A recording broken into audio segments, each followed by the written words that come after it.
frais, non? Attends, je sors une couverture de mon Gunna, tiens. Merci, Sam. Ah, attendez, j'allume un feu.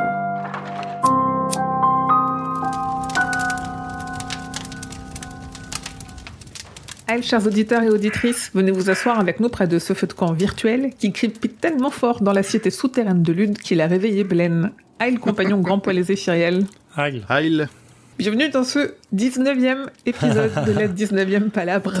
On aura au moins atteint le premier multiple. Oui. Et on n'a pas fini. C'est fou. Hein. Je pense qu'il y aura au moins un deuxième multiple. Oh oui, oui, 3. large. Après, avec la série, les comics et tout, en vrai, je pense que, vu le plaisir qu'on prend à se parler de la Tour Sombre, je pense qu'on trouvera toujours des excuses. On pourra toujours trouver des trucs. Donc ça se trouve, on pourra peut-être faire un. Et si on relisait 10 ans après pour voir si on pense toujours la même chose, De ouf. on pourra faire ça. Donc on est toujours dans le tome 3 de La Tour Sombre, livre 2, intitulé Lude, un amas d'images brisées, et on termine cette fois-ci le chapitre 5, intitulé Le pont et la cité. On reprend en point 22 jusqu'à la fin. En guise d'introduction un peu spéciale, j'ai demandé à ChatGPT une énigme ou une devinette avec pour thématique feu de camp virtuel, parce que je sais pas si vous réécoutez les épisodes, mais les personnes qui nous écoutent entendent un feu de camp quand on parle, ce qui fait écho à l'introduction que je répète à chaque fois, avec des références à la Tour Sombre. Alors, dans la nuit, je rassemble sans bruit autour de moi des voix sans écho. Comme le cathète réuni autour du feu, je danse sans flamme, je réchauffe sans brûler, je crée des souvenirs sans laisser de traces. Je suis un pont entre amis lointains, une lueur dans l'obscurité numérique. Comme les histoires partagées à l'ombre de la tour, je relie les mondes sans bouger. Qui suis-je ? Donc c'est le feu de camp virtuel. Oh. Ah, c'est bien. la réponse. C'est pas si mal. J'aime bien. Mal. C'est joli. Ouais. Ouais. Le Copilot était moins bon. Copilot se faisait foudroyer par Blaine d'un coup. ChatGPT en est... Je crois que ChatGPT, j'ai eu 3 prompts. Un premier, je lui dis une devinette ou une énigme autour de feu de camp virtuel. Un deuxième où je lui dis plus compliqué et où il a rajouté quelques petits éléments. Et un troisième où je lui dis des références à la Tour Sombre, puisqu'on sait que ChatGPT a pompé toute la Tour Sombre. Illégalement, comme des milliers de bouquins. Du coup, il a trouvé, cathète, machin, ce genre de choses. Ouais, il y a un truc chelou par rapport à ça. Faudrait la relire, mais faut que je la lise, mais les refs, tu sens qu'elles sont mal placées ou qu'il y a un truc un peu chelou, je trouve. Ouais, elles m'ont pas En fait, choqué ça manque, plus que ça, ça quand manque même. de contexte, tu vois. Ouais. Vas-y, je te la copie. Il y a ce côté où, ok, il sait qu'il y a un cathète. Quoique le cathète réuni autour du feu, on y est. Moi, j'aime bien un pont entre amis lointains. Nous, on raccroche plein de trucs avec le pont, mais ChatGPT, je crois qu'il l'avait déjà dans la version... Attends, j'ai mis le lien. En fait, je peux vous lire ce qu'il y avait avant. L'histoire de pont, elle y était avant les refs à la tour. Avant la ref à la tour, il disait « Dans la nuit, je rassemble sans bruit, autour de moi, des voix sans écho. Je danse sans flamme, je réchauffe sans brûler, je crée des souvenirs sans laisser de traces. Je suis un pont entre amis lointains, une lueur dans l'obscurité numérique. Qui suis-je » Il a été un petit peu plus poétique avec les refs à la tour. Bon, pour le coup, par contre, le feu de camp virtuel sans bruit, ça marche pas. C'est vrai. De quoi ? C'est vrai. Dans la nuit, je rassemble sans bruit. Bah non. Ouais, Vu que c'est le bruit de fond. C'est ça. Après, tu vois, feu de camp virtuel, il comprend pas trop. En fait, il a l'air d'avoir pris le côté plus réunion autour du feu de camp. Alors que je ne l'ai pas dit, je ne l'ai pas parlé de ça. Pas tant, parce que je rassemble sans bruit, dans le sens, nous, on fait pas de bruit quand on se rassemble autour. Je danse sans flamme. En fait, c'est un feu de camp virtuel, il n'a pas de flamme. Oui, ça, oui, Je d'accord. Je réchauffe sans brûler, il brûle pas non plus, c'est pas un feu. Bon, c'est simple, mais ça marche. Ah, on reste autour de la thématique du... En fait, c'est le mot-clé virtuel qui le... Oui, parce que virtuel, ça peut être soit juste une image, soit juste un son, et c'est là où il sait pas trop, donc il a peut-être un petit peu mélangé. Mais en effet, je pourrais m'amuser à essayer de détailler en disant, le feu de camp virtuel, c'est juste un bruit de fond sur 3 personnes qui parlent et tout. Une lueur dans l'obscurité. Comme les histoires partagées à l'ombre de la tour, c'est ça, ce qui est bizarre en fait. Je relis le monde sans bouger. À l'ombre de la tour, il n'y a pas beaucoup d'histoires qui se partagent. Ouais, il y a un truc chelou autour de ça. Mais ça marche bien. Hein. En vrai, ça marche bien, c'est assez poétique. Ouais. On va partir sur les commentaires comme d'habitude, avec un commentaire de Angie de Castegnaud qui nous parle. On s'était interrogé sur les points qui tenaient des éclairs qu'on a trouvés sur l'avion nazi qui est échoué juste avant la cité de Lude. Et donc, Angie nous dit « Aïe, vous trois, les points tenants des éclairs qui ressemblent beaucoup à cette image étaient portés par les opérateurs de radar et les ingénieurs électriciens pendant la Seconde Guerre mondiale. » Oh, ouais, nice. C'est une vraie ref au final qu'on n'avait pas, mais c'est une vraie ref à la Seconde Guerre mondiale. Pourquoi c'est Grokwick qui le porte sur l'avion? Par les opérateurs de radar, les ingénieurs électriciens.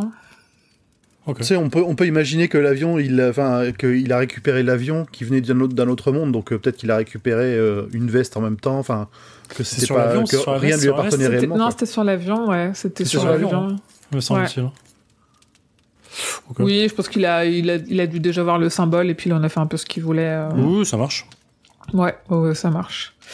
Il y a Dead Hunter qui s'adresse à Zéphiriel et je crois que c'était à propos de Barbe Noire et cette histoire de maladie, je sais plus laquelle, qui dit le remède c'est du vif argent. Entre parenthèses, Mercure. Ouais. Il dit j'ai dû voir le même docu et dans Assassin's Creed Black Flag, Barbe Noire dit que le remède est pire que le mal. Ouais, je me souviens de ce passage aussi. Il est bien fait dans Black Flag, Barbe Noire. Ah ouais. Ouais, elle est excellent. Meilleur Assassin's Creed pour moi. Un commentaire de Dry Bones qui a réagi en nous donnant à notre histoire de Hot et de OT dans l'audiobook et en nous donnant l'extrait du moment où Jack France dit mon petit pote et la seconde d'après il dit OT et on sait pas pourquoi. Comment va mon petit pote? Demanda doucement Jake. OT, rétorqua aussitôt le bafouilleux qui le regardait toujours avec crainte. Donc il nous dit bonjour, pour revenir sur le nom de Hot OT dans les livres audio, c'est dès la première rencontre entre Jake et Hot que l'accent est mis. Le nouveau narrateur à compter du tome 6, Nicolas Justamont, reprend aussi OT, peut-être par souci de continuité. Oui, en fait, je pense qu'il s'est même pas posé la question à Nicolas Justamont. Et oui, arrivé au tome 6 et commencer à dire OT, Hot au lieu de OT... Et peut-être que dans le premier tome, il a eu une direction d'acteur en mode, de ceux qui ont chopé le vocabulaire, ceux qui lui ont dit c'est OT, et puis c'est parti, quoi. Ouais, c'est chelou. C'est quand même, il y a quand même les deux mots sont proches. On comprend qu'il répète un peu comme un perroquet. Bah oui, c'est clair. Ça fait pas, tu vois, ça a pas. Ouais, tu dis ça a pas de sens. C'est dommage. Il y a que ça qui déforme. Quand il dit Jack, il dit bien Hack. Ou il dit Hack. Hacké. Ah, je veux pas savoir. Hacké. Ça me ferait du mal qu'il dise. Hacké. Oh, putain, hacké. Ah non, ça me ferait trop mal. Mais de qui tu parles, petit con? Oh non. Et en plus, après, la voix de Jack France, elle fonctionne bien pour ce qu'on sait de la voix de Hot, parce que c'était la voix notamment de Robert De Niro et Mel Gibson. Donc ça donne une voix un peu grave, justement. Donc ça marche pas mal. Ça marche pas mal. Et je reprends mon téléphone parce sur Instagram, on a Louise qui a fini de lire le cycle il y a pas longtemps, donc qui commence à nous rattraper, même si elle avait commencé, il me semble, à écouter des épisodes, qui nous dit « Je ne sais pas si c'est le moment parce que ça concerne la fin du cycle, mais, question, pourquoi une fois le roi cramoisi défait, Roland entre-t-il dans la tour ?» Parce que c'est son but. Pour moi, ouais, c'est son but. Le roi cramoisi, c'était un obstacle pour atteindre la tour. C'est juste un obstacle, oui. Je suis assez d'accord. Surtout sur la fin du tome 7, on apprend que le but ultime, c'est de rentrer dans la tour parce que la tour appartient l'accès est autorisé uniquement aux descendants d'Arthur Zield. Ouais. Et doit-il reprendre le cycle? Je pense que du coup c'est un pourquoi. Doit-il reprendre le cycle dès le début? Est-ce un choix philosophique, l'éternel combat l'éternel combat du bien contre le mal, ou y a-t-il un sens dans le récit de King qui m'a échappé? Alors moi il y a plein d'interprétations. Déjà je trouve qu'il le reprend pas dès le début. Il le reprend à un moment clé où j'arrive jamais à définir pourquoi c'est ce moment-là. Et ça, on a parlé pas mal de fois déjà. Ouais. C'est ça, sur les moments décisifs. Est-ce que ça en est un? Est-ce que ça en est pas un? Ce genre de choses. Moi, sur la raison, j'avais beaucoup aimé ta théorie, toi, Zef, qu'on avait évoquée tout au début sur il est puni, en fait. Après, j'arrive pas... Moi, je suis pas forcément quelqu'un qui ait besoin d'explications dans les récits, c'est-à-dire je peux lire du post-apo sans qu'on m'explique pourquoi le monde s'est effondré, ça me dérange pas. Donc j'aime bien ne pas avoir de raison, mais j'arrive jamais à voir laquelle me plairait le plus, en tout cas, comme raison. Je sais pas, là comme en fait il doit revenir avec le corps, j'imagine qu'il y a un effet de remettre le monde tel qu'il était en fait. de redonner peut-être... on peut imaginer que... comme c'est les descendants d'Arthur the Held, il y a peut-être un truc de tout ce qui lui appartient doit revenir à la tour pour remettre le monde en place. Je sais pas, il y a peut-être un truc comme ça en fait. Ouais. Est-ce qu'on a vraiment envie de savoir ça? Je sais pas. Non, je pense pas. Je pense que quand on le saura, on sera en mode ah bon? C'est nul. On le saura jamais. Je savais pas quoi faire, tu vois.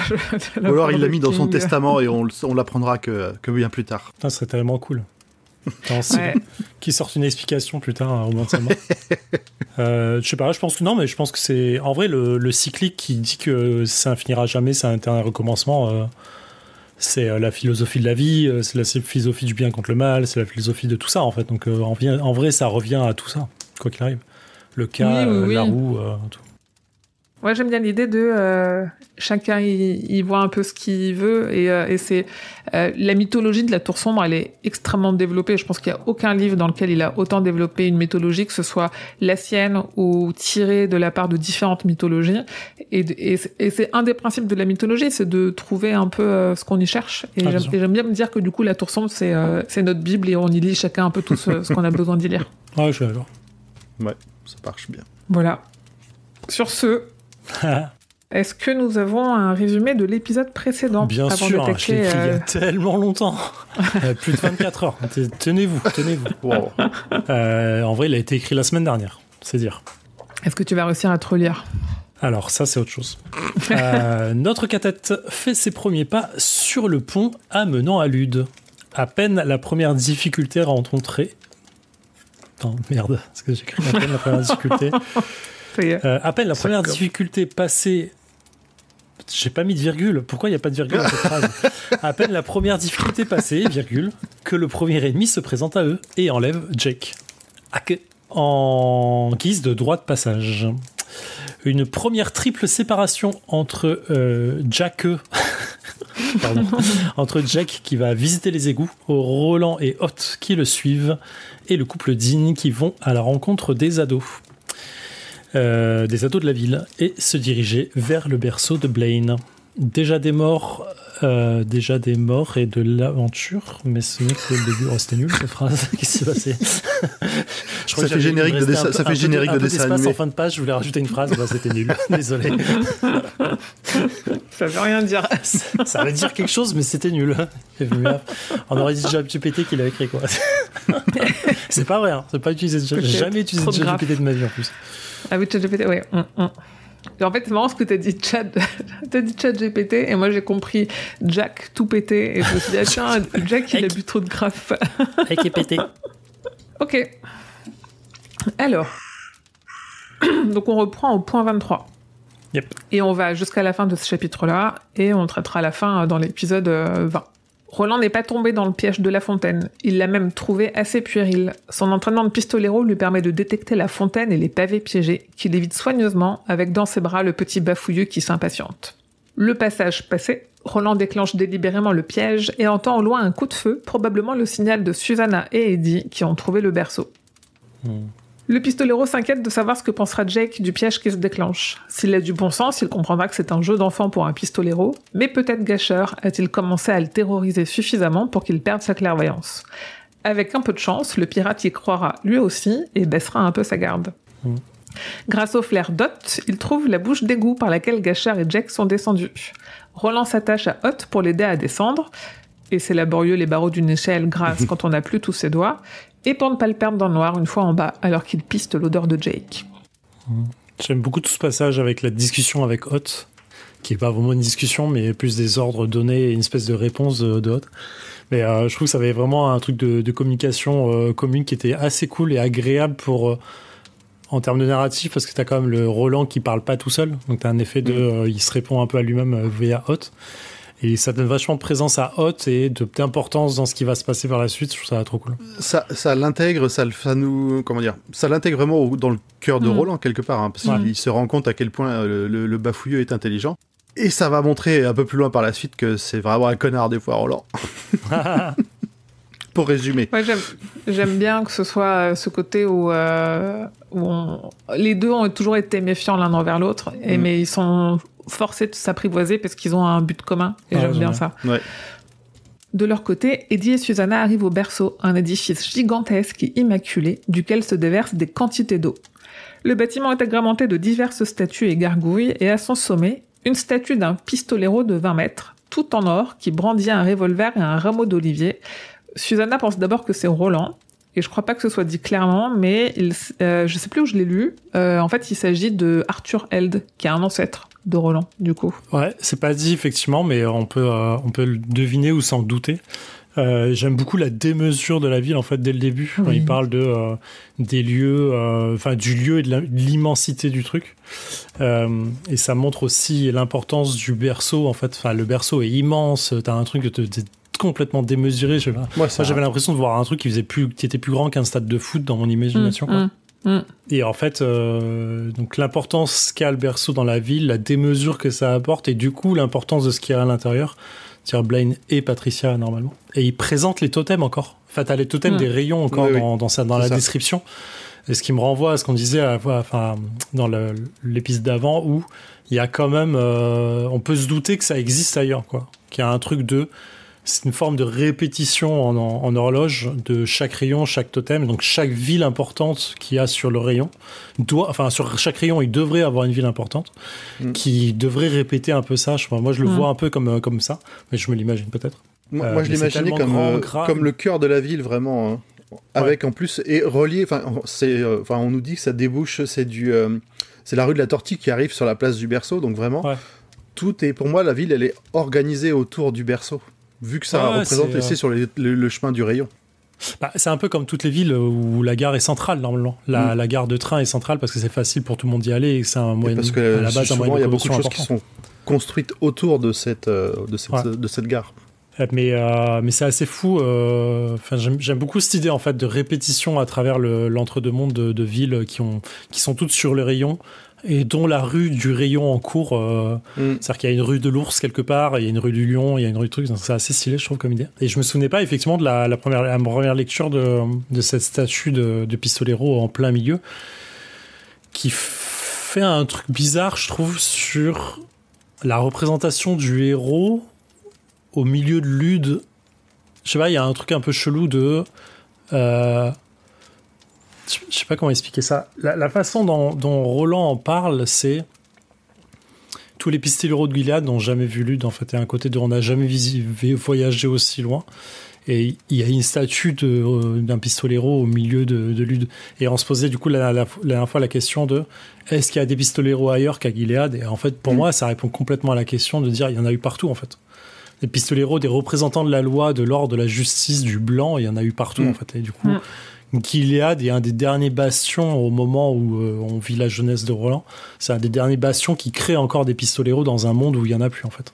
Et ce qui arrive encore au fait de dire ce sont les derniers pistoleros du monde.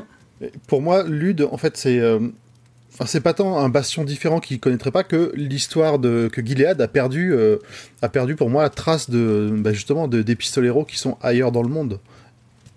Dans un monde qui se décompose, tout le monde se ressent sur lui-même. Ça me choque pas qu'ils aient perdu des archives, que en fait juste ils aient coupé les ponts avec des choses qui deviennent beaucoup trop éloignées pour eux, avec les moyens qui se désagrègent au fur et à mesure de l'effondrement du monde. Ok.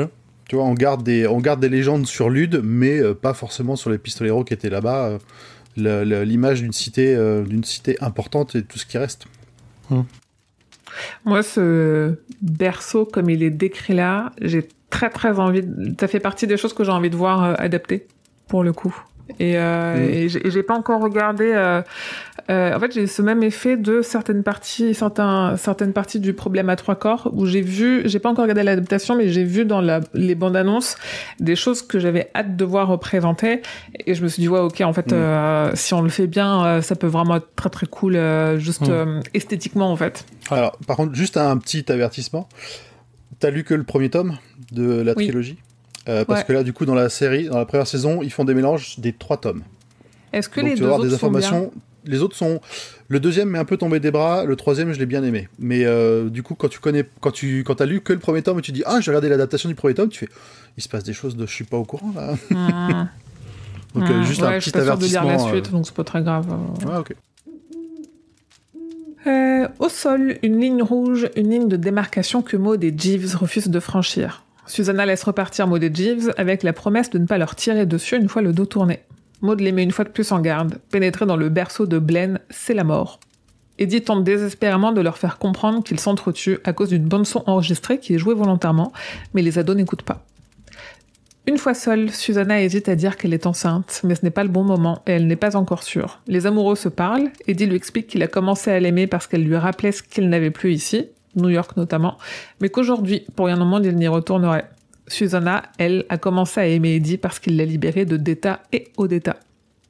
Une fois leur déclaration terminée, Eddie et Susanna franchissent la ligne de démarcation alors qu'ils approchent du berceau. La pluie commence à tomber. Sur cette petite déclaration entre les deux, moi j'ai juste surligné tout le passage et j'ai noté les deux mignons. Ouais, ils sont touchants la façon dont ils échangent dessus. Je me souviens de ce qu'on se disait sur comment ils sont tombés amoureux et tout, et en vrai, je suis pas raccord avec ce qui est dit là, mais c'est perso. Alors excusez-moi, vous vous trompez sur comment vous vous aimez. Non, mais c'est pas ça, c'est... En vrai, ils sont amoureux, tu sais. Enfin, il y avait le moment où ils étaient face aux étoiles, machin et tout. Ils étaient dans les bras l'un de l'autre. Et il faudrait relire le passage, voir si Susanna est pas déjà amoureuse à ce moment-là ou si elle devient amoureuse justement après. Parce que là, elle explique qu'elle devient amoureuse quand elle est devenue Susanna, en fait. Grosso modo. Ouais, de mémoire, elle l'est pas. Elle l'est pas du tout, non, elle est encore Detta à ce moment-là. Et en fait, Detta tombe amoureuse, entre guillemets, de Eddie parce qu'il s'occupe d'elle, parce qu'il y a un côté très fanatique. Detta tombe amoureuse, oui. Mais en fait, c'est surtout elle était accrochée à lui, qui était son seul îlot de certitude pendant que, dans ce nouveau monde dans lequel elle a été tirée à l'arrache sans rien en savoir. Donc, pour moi, il n'y avait pas d'amour jusque réellement au moment. Il y avait des choses qui se construisaient, mais c'est vraiment la transformation de Susanna qui les a rapprochés définitivement. Ouais, j'entends. J'ai envoyé un mail à King. Je suis pas d'accord. T'as écrit ça, je suis pas d'accord. Par contre, j'ai trouvé ça salaud de sa part de nous dire que sur les totems des rayons, il y avait des choses écrites, mais personne va les voir. Personne n'a le temps d'aller les lire. Je dis, les connards. J'ai envie de savoir ce qu'il y a noté dessus, putain. C'était un peu rageux. Dans les égouts, Gashar a en effet baissé sa garde et a ralenti l'allure. Jake a retrouvé un peu de sang-froid et doute de plus en plus que le pistolero soit tombé dans un piège aussi grossier. Sous prétexte de tenir à distance les fantômes qui vivent dans les machines, Gashar chante une chanson dégueulasse et oblige Jake à chanter à son tour, qui se met alors à beugler un truc sexiste après un camp d'été. T'aimes bien le... Je connais pas de chanson en faisant genre je suis essoufflé. Je disais, c'est tellement mignon qu'il essaye. Oui, il essaye. Mais parce qu'il a repris un peu de poil de la bête en se disant, mais il n'y a aucun monde où Roland, il s'est vraiment pris le piège, quoi. Donc il gagne du temps. Devant eux, un puits dans lequel ils descendent, des machines et une lueur rose. En bas, la galerie est en acier inoxydable. Devant et derrière lui s'étend un tunnel qui suit le sentier du rayon, mais aussi le rail de Blaine. Trop bien, trop bien que ça suit le sentier du rayon, putain. Même là, tu vois, genre on est au niveau de... C'est même obligatoire qu'il devait passer par là. Tu vois, tout était fait pour ça, quoi. Et si Gashar était mort avant, il saurait passer par là pour une façon ou une autre. Voilà, et moi j'ai noté qu'il y a cette lueur rosâtre, à chaque fois, de toute façon, dans la tour sombre qu'on en parle, je pense à la boule de Rhea, du coup, ce qu'on ne connaît pas encore, mais qu'on verra plus tard. Le côté, il y a peut-être un peu de magie en plus à l'œuvre derrière, dans tous ces ordinateurs, toutes ces machines.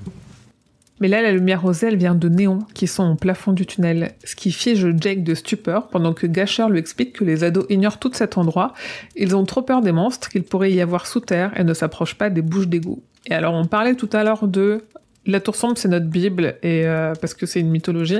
Moi, là, j'y ai vu quand même un gros parallèle. Je sais plus si la dernière fois, on avait parlé de religion sur des choses qu'on nous fait craindre, mais qu'on voit jamais, ce qui est un peu ce qui se passe avec les ados. Et là, le fait que les méchants, entre guillemets, soient sous terre, et on dit aux ados, n'allez pas sous terre parce qu'il y a des fantômes là-bas et tout, je trouve qu'il y a une représentation quand même très biblique de les enfers, la punition, la damnation, les fantômes, tout ça c'est en dessous, donc n'y allez pas, et quand vous entendez le gong, la batterie, tuez-vous, quoi. Comme ça, vous irez pas là-bas. Je trouve que ton explication, elle est même parfaite, parce que en vrai, Tic Tac, il est l'empereur du souterrain, en fait. Il est Satan sous terre qui craint quelque chose d'autre, qui craint son dieu, parce qu'il craint Blaine aussi, en fait. Donc t'as toute la représentation biblique de Enfin, Gâcheur et tous ceux qu'on va croiser sont malades, ils sont tous pestiférés, ils sont tous démoniaques en fait. Donc, ils vivent sous terre,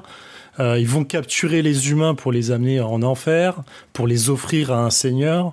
Enfin, tout est extrêmement biblique, bien sûr. C'est parfait. Je trouve que la représentation, elle est parce que tu peux le lire sans ça en fait. Ça tient sens dans l'histoire simple. Et en vrai, ça se représente bien le côté complètement pété du truc, quoi. Oui, avec toujours cette espèce d'ange ni du bien ni du mal, on sait pas trop, qui débarque à un moment et qui vient sauver l'empereur en disant là il y en a deux qu'il faut, on le verra à la fin, mais il y en a deux qu'il faut, enfin il y a un cathète qu'il faut stopper dans sa course, quoi. Ouais, bien sûr. En plus, alors que c'est lui qui les a mis là et que dans d'autres il se comporte mieux. Enfin, c'est vraiment. Ce dernier chapitre, il est tellement cool. Oui. Oui, on en reparlera. Mais il faut avancer, et au bout d'une quinzaine de minutes, ils arrivent à une écoutille avec un interphone dans lequel le pirate parle à Tic Tac et lui dit qu'il a le garçon frais et même pas décoiffé. J'aime bien le passage où il dit « Ne te l'avais-je pas promis ? Fais confiance à Papa Gâcheur, je t'ai dit, il va te faire ça aux petits oignons, à présent, ouvrez-nous ce tenter. » En fait, il y a un sous-entendu de « Ils ont vu qu'ils arrivaient ». Comment ils ont vu ça en fait? C'est-à-dire qu'avant le pont, ils étaient déjà visibles. Putain, oui. Oui, et avant le pont, oui. Parce que Gâcheur s'est mis en place, il a attendu le bon moment, et ainsi de suite. Et c'est-à-dire que les caméras partout, même en dehors de la ville, tu vois, s'ils avaient été s'ils s'étaient cachés en dehors de la ville, pour le Roland les aurait spotés, il aurait senti un truc, tu vois, il y aurait un truc un peu... Oui. Donc ça veut dire qu'au début du pont, ils sont spotés directement, qu'il y a des caméras qui sont visibles, utilisables, utilisées, tu vois. Ouais, alors même avant le début du pont, ou alors parce que je pense que Gâcheur était... Pour que Tic Tac envoie Gâcheur, il n'a pas l'air d'avoir un objet de communication à distance sur lui. Ouais, donc Gâcheur était avec Tic Tac comme il y a tous les autres. Et je pense que là, ça fait une bonne demi-heure qu'ils sont en train de courir, donc ça fait longtemps qu'ils ont vu qu'ils arrivaient. Ouais, complètement. Et en effet, il y a ce côté vraiment va me chercher le garçon. En plus, vu qu'ils pensaient que c'était la monnaie d'échange. Oui, en fait, dès le départ, s'ils pensent que c'est la monnaie d'échange pour passer, c'est qu'ils ont une surveillance du pont. Ouais, c'est obligé. Complètement. Mais il faut un mot de passe pour rentrer. Gâcheur ne s'en souvient pas. Il l'a sur un bout de papier qu'il ne peut pas lire. Et après un peu de chantage, Jack consent finalement à le lire. Cet échange lui aura au moins permis de trouver sa faiblesse. Le pirate n'a pas peur de mourir, mais il a peur d'être humilié. Gâcheur prononce le mot de passe, généreux, et la porte s'ouvre. Jack est conduit dans la pièce la plus bizarre qu'il eut jamais vue. Généreux. Le mot de passe, il a aucun sens par rapport à la situation. What the fuck. Et je pense que c'est tout l'ego d'un seigneur des ténèbres de moi je suis généreux, tu vois. Non, bien sûr, c'est exactement ça. En fait. C'est un débile, vrai délire. Oui, mais c'est le côté dangereux du débile, tu vois. Il est extrêmement dangereux. Retour à Roland, qui descend encore plus profond dans les égouts, lui aussi, et malgré l'eau, Hot continue à suivre prudemment la piste de Gâcheur et Jake. Le petit bafouilleux accélère quand il entend l'écho de leur voix qui chante. Donc il se rapproche. Les petits passages, petites phrases, petits trucs pensés pour qu'on se repère dans le temps. J'adore ça. C'est très bien fait, quoi. Il y a un moment donné où la timeline s'inverse. Oui. Ouais. Tu vois, le coup de pistolet quand ils arrivent au berceau, le truc, tout te fait dire que tout est cadré, tout est timé. Tout se répond, ouais. Et moi j'aime bien dans ces passages-là l'image de Hot qui est dans la chemise de Roland avec juste la tête qui dépasse de son col là comme ça. Ouais, beaucoup trop mignon. Arrivé au tunnel, Roland libère Hot qui comprend bien les instructions du pistolero. Il faut désormais marcher à pas de loup. Et j'ai noté, Roland lui dit pas de loup et lui il dit pas de loup mais P-A-D-L-O-U. Pas des loups. Hot avance. Pas de loup. Enfin, du coup, pas de loup. Et ça marche aussi. Hot avance lentement, marmonnant Eik à voix basse pendant que le pistolero sort son arme. Eik. Non. Pas des loups. Pardon, j'arrête avec ça, ça me trop rare. En vrai, j'ai envie d'aller réécouter l'audiobook, ces passages-là, rien que pour ça, mais ça va nous faire du mal. Clairement. Il y a des chances. Au berceau, Susanna est plus rapide qu'Eddie pour monter les marches, malgré la pluie torrentielle qui s'abat sur elle, et un début d'excitation sexuelle. Admirant Luc disparaître sous le rideau de pluie, il tire une balle pour signifier à Roland qu'ils sont arrivés, espérant que ce n'est pas un coup dans le vide, qu'il y a encore un reste de cathète à attendre. Susanna et Eddie pénètrent dans le berceau de Lude, dont un panneau indique qu'il a été bâti par Nos Central Positronics. Le panneau détaille que Blaine, le train rose, fait un trajet sud-est et Patricia, le train bleu, un trajet nord-ouest. Ouais. Du coup, non, c'est pas là, j'ai rien dit. Après, je sais plus si on avait déjà eu la couleur de Patricia, mais c'est marrant comment j'avais pas pensé jusque-là, mais comment il renverse les clichés de le bleu pour la femme et le rose pour l'homme, pour les noms féminins et pour les noms masculins. Parce que là, ça reste des trains. Il y a 2 épisodes grand poil, on s'était mal remémoré parce qu'on les avait pas encore croisés, que Blaine était bleu et Patricia était rose, et on avait fait la blagoune, ah oui, non, c'est sexiste, forcément, le train bleu, c'est Blaine, et l'épisode précédent, vu que c'est un train bleu qui est dans la Sende, ou en tout cas qui est dans le fossé à Avant-Lune, on s'est dit non, on s'est planté, Patricia est bleue et Blaine est rose. Putain, vous avez beaucoup plus de mémoire que moi, je m'en souviens plus de ça. Alors je monte l'épisode et je le réécoute quand il sort, donc je l'ai écouté la semaine dernière, donc je l'avais aussi en tête. Putain, vous travaillez beaucoup plus que moi. Chiant. C'est pas grave. De quoi? On travaille beaucoup plus que lui. C'est quand je fais du sport, c'est plus simple. Moi j'aime bien nous réécouter. Moi, je me remarre aux mêmes blagues, donc je me dis, bon, ça marche.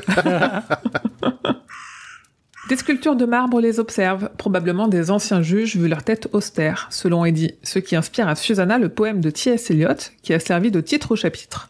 Le poème, c'est La Terre vaine, et ce qui a inspiré, qui a servi de titre au chapitre, c'est Un amas d'images brisées sur lesquelles frappe le soleil, l'arbre mort n'offre aucun abri. Notons qu'elle dit que T.S. Eliot a dû voir Lude dans ses rêves pour avoir cette inspiration, et moi je me dis peut-être que T.S. Eliot est venu ici. Complètement. Ou peut-être que T.S. Eliot vient d'ici et est venu vivre dans notre monde à nous, tout simplement.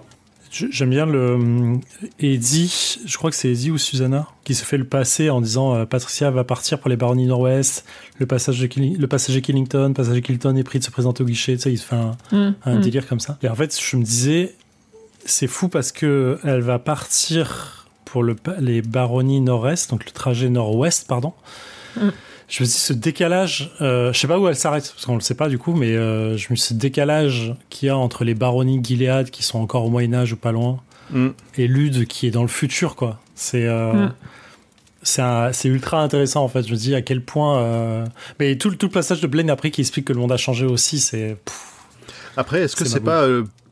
plus on se rapproche, entre guillemets, de la tour, moins l'effondrement a été prononcé. Tu vois, il s'est accéléré vers les baronnies qui sont plus éloignées que Lude, qui est un peu plus proche de la tour. Pour moi, Lude, plus tu t'éloignes de la tour, plus t'es encore au Moyen-Âge, parce que les gens n'ont pas accès à la technologie, en fait. Je pense que c'est plutôt ça, quoi. Ouais, c'est pas encore répandu différemment. Mais en fait, il y a un aspect complètement pété là-dessus, c'est... Les gardiens vivent à l'extrémité du rayon, et ce sont une quintessence de la technologie.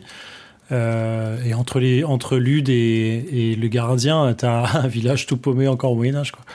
Ouais, mais tu vois, dans la plupart des cas, quand ils nous décrivent les choses qui sont au Moyen-Âge, c'est plutôt la technologie est tombée en désuétude, ou alors ils ont oublié comment ça fonctionnait, ou alors elle fonctionne plus. C'est pas qu'elle s'est pas répandue, c'est qu'elle a, pour moi, elle s'est cassée la gueule plus vite que du côté que côté Lude, et plus en se rapprochant, quoi. Oui, il peut y avoir eu un mélange finalement de technologie et de passé, dans le sens il peut y avoir comme au relais un truc thermonucléaire qui permet d'avoir de l'eau. Et finalement vivre en fait comme si c'était au Moyen-Âge. En fait, ça fait très fantasy en fait. C'est très Final Fantasy-like on se bat encore avec des épées, mais on a des voitures et des fusées, quoi. Et c'est intéressant comme système. Oui, clairement, moi le berceau, je le vois dans Final Fantasy VII au début là. Complètement. Clairement. Ouais, ça fait partie de Midgard complètement. Midgard, exactement, on est complètement d'accord. Et tu vois, c'est marrant, c'est Eddie qui s'imagine la vie qu'il y a dans la station, entre guillemets, au berceau. Et c'est marrant parce que King, il dit, si Eddie ne possédait pas la faculté de Susanna de voir le passé par flash très net, son imagination peuplait cependant le vaste espace, machin. Ouais. Et c'est marrant de faire la différence entre Susanna voit le passé et Eddie s'imagine ce qui s'est passé là. Pour moi, c'est la même chose, et du coup de se dire que Susanna elle voit le passé en flash très net et Eddie lui il comble l'espace avec des faux souvenirs, c'est la même chose et pourtant il y a une petite subtilité qui nous fait nous dire que Susanna elle a peut-être une part de touch ou de quelque chose parce que c'est exactement la même chose en fait et en plus c'est extrêmement détaillé et c'est là où lui il entend presque sortir des haut-parleurs le truc Patricia va partir pour les baronnies du Nord-Ouest, le passager Killington est prêt de se présenter au guichet d'information au rez-de-chaussée machin, c'est ça et c'est exactement la même chose. Je suis pas sûr parce qu'il y a une différence qui est faite entre les deux. Ouais. Oui. En fait, je pense que Eddie, il a le touch, mais pour le futur. Lui, il voit ce qui va se passer de tendance, parce qu'à la fin, ses derniers mots, c'est de prévenir les gens sur attention au vampire, là, comment il s'appelle, je sais plus comment il s'appelle, quand il est en train de mourir. Donc, tu vois, il a... Ouais. Donc, il a un peu ce côté de... je peux prévenir ce qui va arriver, comme Cuthbert, en fait, tu vois, qui avait ce truc avec son oiseau parce que c'est Cuthbert, de toute façon. Il a un peu cette préscience de ce qui va arriver, en fait. Et du coup, c'est intéressant que Susanna ait cette préscience du passé, mais qu'elle n'a pas vécu, que Eddie est le futur, et que Jack sait des choses du présent sans savoir d'où ça vient. Parce qu'il sait pour Blaine, il sait où ils doivent aller maintenant, en fait. Il sait que le présent, ça doit être maintenant. On doit traverser l'une, on doit trouver Blaine, c'est maintenant qu'on doit le faire. Et du coup, Roland, là-dedans, il est intemporel. Il est intemporel parce qu'il est autant du passé que du futur, parce qu'il est cyclique. Ouais. À mon sens, c'est ça, en fait. Ouais. Incroyable. Donc, Eddie et Susanna arrivent finalement à Blaine. Le mono est bel et bien rose et est endormi. Il faut le réveiller maintenant et être prêt à partir dès que les autres arriveront. Eddie est terrifié, de façon semblable à quand ils ont vu Henry et lui, le manoir de Dutch Hill s'effondrer. Sauf que cette fois-ci, il a l'impression d'être dans la maison et avec le fantôme. C'est fou parce que du coup, que Eddie vienne à comparer le berceau et Blaine à la maison de Dutch Hill et le démon qu'il y avait dedans, ça montre effectivement déjà la force et la présence de Blaine là-dedans, et parce qu'on en a parlé avant, et parce que tout le monde les a prévenus que c'est un endroit dangereux et de mort, et ainsi de suite. Donc il y a ce même aura en fait qu'il y a autour de Dutch Hill. Mais du coup, ça montre aussi que en fait, c'est possible d'y survivre, parce que Jack y a survécu en fait. Et du coup, t'as un peu cet effet de... Pour moi, il y avait un peu ce côté espoir que personne ne voit forcément, au moins à la lecture de... En fait, ça veut dire que tu peux le faire, en fait. C'est possible. Qui s'approche d'un interphone avec des chiffres en losange et des touches avec parler et écouter, et d'autres avec les mots en haut-parler qu'il a réussi à lire. Alors on rejoint un peu ce que tu avais dit la dernière fois, Zef. Commande et entrée. Ouais. Quand Eddie appuie sur parler et parle, rien ne se passe. Il insiste en singeant un présentateur télé malgré la demande de Susanna d'arrêter, et un chut enfantin retentit. La touche commande vient de s'allumer, la voix apeurée sort du micro et leur supplie de ne pas réveiller le mono. Eddie qui peut pas s'en empêcher, quoi. Ouais, c'est ça. J'adore. En fait, je me suis vraiment bêtement reconnu en Eddie en faisant. Je pense que j'aurais fait exactement la même blague de merde. Et c'est une façon de combattre sa peur, quoi. Tu vois. Bien sûr, c'est trop bien. Qu'est-ce que tu fais ? Bien sûr, tu fais des blagues pour te rassurer. En fait, ça marche très très bien. Ouais. Et j'avais noté sur le losange et les chiffres. J'adore quand les bouquins ont ça. Casser un peu la monotonie des paragraphes, des mots, en mettant des schémas, des dessins, l'affichage, le fait qu'on le voit dans les pages. C'est fou parce que tu peux essayer de résoudre l'énigme. Il pourrait te le décrire en disant la première ligne était un 1, puis derrière comme un losange de lignes et tout. Il pourrait te le décrire très bien en fait. Tu le comprendrais, mais le voir, il y a un aspect de plonger directement dans ce que les personnages sont en train de voir. Moi, je trouve ça trop bien. Moi, j'y vois une incitation à résoudre l'énigme soi-même. Hein. Pas juste à l'imaginer et à attendre la réponse, mais là, t'as tout ce qu'il te faut sous la main pour faire l'énigme. Oh, en vrai, l'énigme, jamais de ta vie tu la résous. Elle a aucun sens cette énigme. Je suis navré.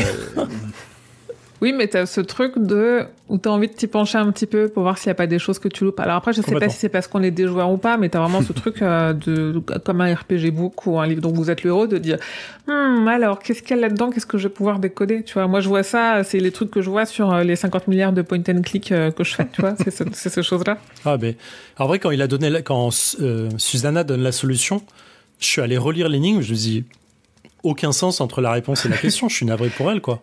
Est-ce que t'es allé la lire en VO ou pas ? Eh ben, je viens d'y penser au moment où j'ai dit ça, en me disant peut-être que la VO, en fait, elle est peut-être logique. Je sais pas comment on dit un nombre premier en VO. Attends, je regarde en même temps. Prime number. Prime number. Ah ouais, prime number. Ben, je regarderai après. Je sais plus quel passage c'est. Ok, on pourra y revenir. La voix, c'est celle d'un certain Petit Blaine. Je suis celui qu'il ne voit pas, celui qu'il a oublié, celui qu'il croit avoir abandonné dans les chambres de la ruine et les corridors de la mort. On revient toujours à ces corridors de la mort. Hein. Ouais. Ce Hill, c'est Grand Blaine, et Eddie, mais surtout Susanna, comprennent que Petit Blaine et Grand Blaine sont la même entité.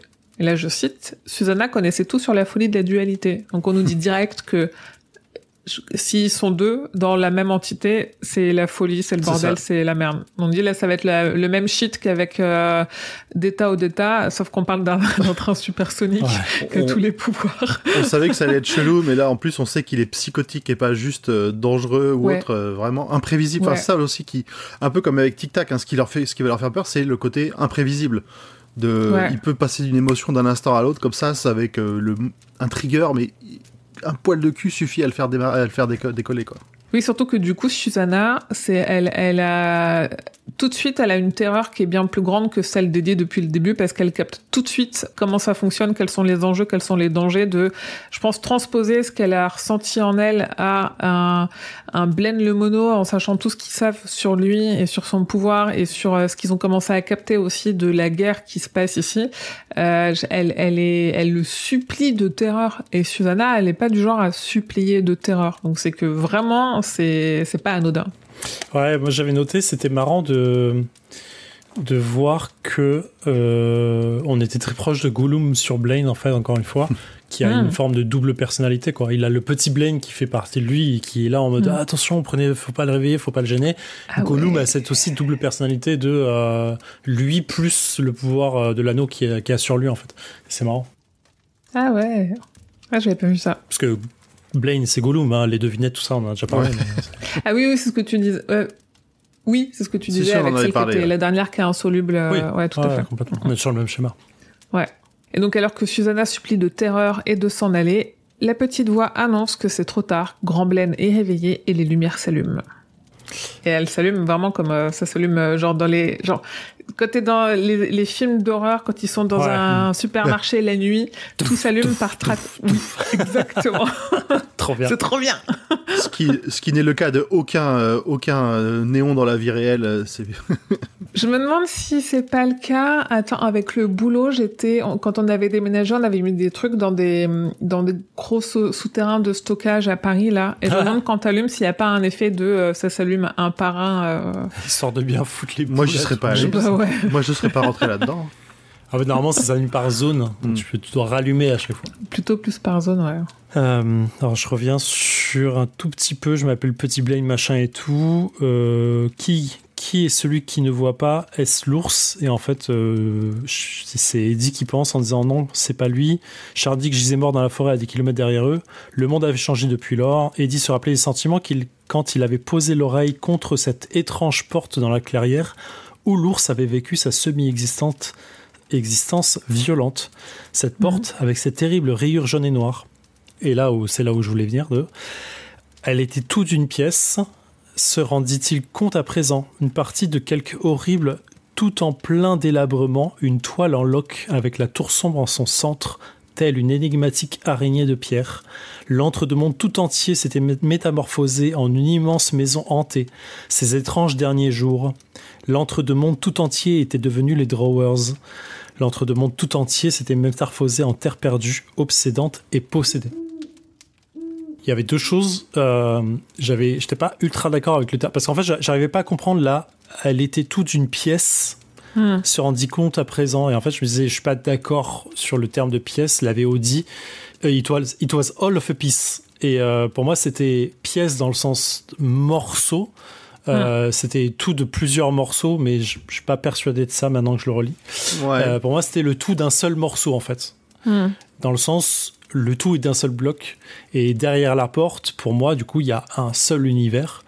Pour moi, derrière la porte, il y a un autre univers, un autre monde avec la tour en son centre qui les lie tous les autres mondes. Eddie se rend compte de la puissance ou du poids derrière cette porte-là, et il la ressent ici parce que Blaine peut traverser les portes. Et en fait, est-ce que derrière cette porte, il y a un monde qui a été détruit pour se rendre compte que ce monde-là est en train de l'être? Et en fait, quand je relis tout ça, je n'arrive pas à me dire que c'est OK. Parce que quand elle parle des Drawers et des terres perdues, c'est là où on est déjà, parce que Blaine en reparle plus tard quand ils sont à son bord. Et du coup... J'avoue, tu m'as perdu, il y a 4 pièces au moins. Pardon. Alors, est-ce que j'essaie de... Quand je lisais ça la première fois, avant d'aller plus loin, quand j'ai continué à lire le bouquin, je m'étais dit, là, on a une forme de révélation que ce que Eddie a ressenti derrière la porte. Derrière la porte, il a l'impression de voir un autre monde qui a la tour en son centre, un monde qui est relié à la tour par des blocs de pierre, qui a été détruit, qui a été complètement annihilé ou qui a été perdu dans le temps en fait. Et pour moi, je me suis dit, tiens, derrière cette porte, il y a peut-être un autre monde, un autre univers, un autre plan. C'est une porte qui passe ailleurs en fait et qui a été condamnée. Et pour moi, il y avait ce truc c'est un monde qui a été détruit par quelque chose. Je sais pas quoi. Et en fait, du coup, il ressent ce qu'il est en train de vivre avec Blaine là, parce que Blaine a ce pouvoir de passer à travers les portes. Et du coup, il sent que le monde aujourd'hui où il est, l'entre-deux-mondes, va devenir comme ça, en fait, qu'il est en train de se détruire aussi, en fait, d'être détruit. Et du coup, ça me faisait un peu penser à ça, mais plus tard, en fait, quand il fait référence aux Drawers, là, plus tard, Blaine, quand il va passer au-dessus des terres perdues, et il explique que les terres perdues sont en train de s'étendre et que les Drawers aussi. Donc, je sais pas. Voilà. Pour moi, c'était derrière cette porte, il y avait un autre plan, un autre univers qui a été détruit. Et par qui, par quoi, je sais pas. Mais comme là, en fait, où on est, quoi. Comme là où le monde ultime va être détruit par les marteleurs, par les briseurs. Ah, c'est sur la route. Ah, pardon. Mon explication m'a fatigué tout seul. Fallait que ça sorte. Ouais, il faut que je le digère. Dites-moi en commentaire si vous m'avez su ou pas. Mais allez réécouter, mais attendez 24 heures pour écouter, parce que ça fait des téléchargements. Je suis désolé, parce que moi, quand je l'ai noté, ça me paraît très simple, très, très concret. Mais je l'ai relu beaucoup ce passage en VO, en VF pour essayer de comprendre ce qui a été noté. Ah ouais, c'est marrant. Et j'ai passé au moins 20 minutes avant d'écrire ça et j'ai écrit 15 lignes, quoi, tu vois, c'est nul. Mais il y a un peu cet effet de. J'ai envie de savoir, tellement envie de savoir ce qu'il y a derrière cette porte et King nous donne juste des petits morceaux ici et là. Ouais. Que j'ai envie de me. Voilà. Alors que la voix enfantine s'éteint avec panique, les boutons commande et entrée s'allument tous deux, et en rouge cette fois. Alors la voix de Blaine retentit, semblant sortir de tous les haut-parleurs de la cité, faisant tout trembler. Malgré la terreur absolue, presque enfantine, Eddie réussit à parler avec Blaine pour se présenter, oubliant de parler d'Hot au passage, parce qu'il présente tout le cathète, mais il parle pas d'Hot. C'est vrai. Et expliquer leur quête, devant convaincre Blaine qu'ils sont bien qui ils disent être, des gens venant de New York. Alors moi j'ai bien aimé cette première phrase de Blaine qui est à la fois il fait peur, tu sens tout est écrit en majuscule. Comment osez-vous troubler mon sommeil? Dites-le-moi à la minute où vous mourrez incontinent. Et je sais pas, ce mélange de vocabulaire est vraiment bizarre, sortant de la bouche d'une IA, d'un train, d'un machin. Je trouve ça bizarre qu'ils les prennent de haut de cette façon-là. C'est pas loin incontinent qui m'a fait rigoler. J'ai eu l'impression d'avoir le lion de la caverne aux merveilles dans Aladdin. Ouais, c'est un peu ça, exactement. J'ai ça à chaque fois, tu vois.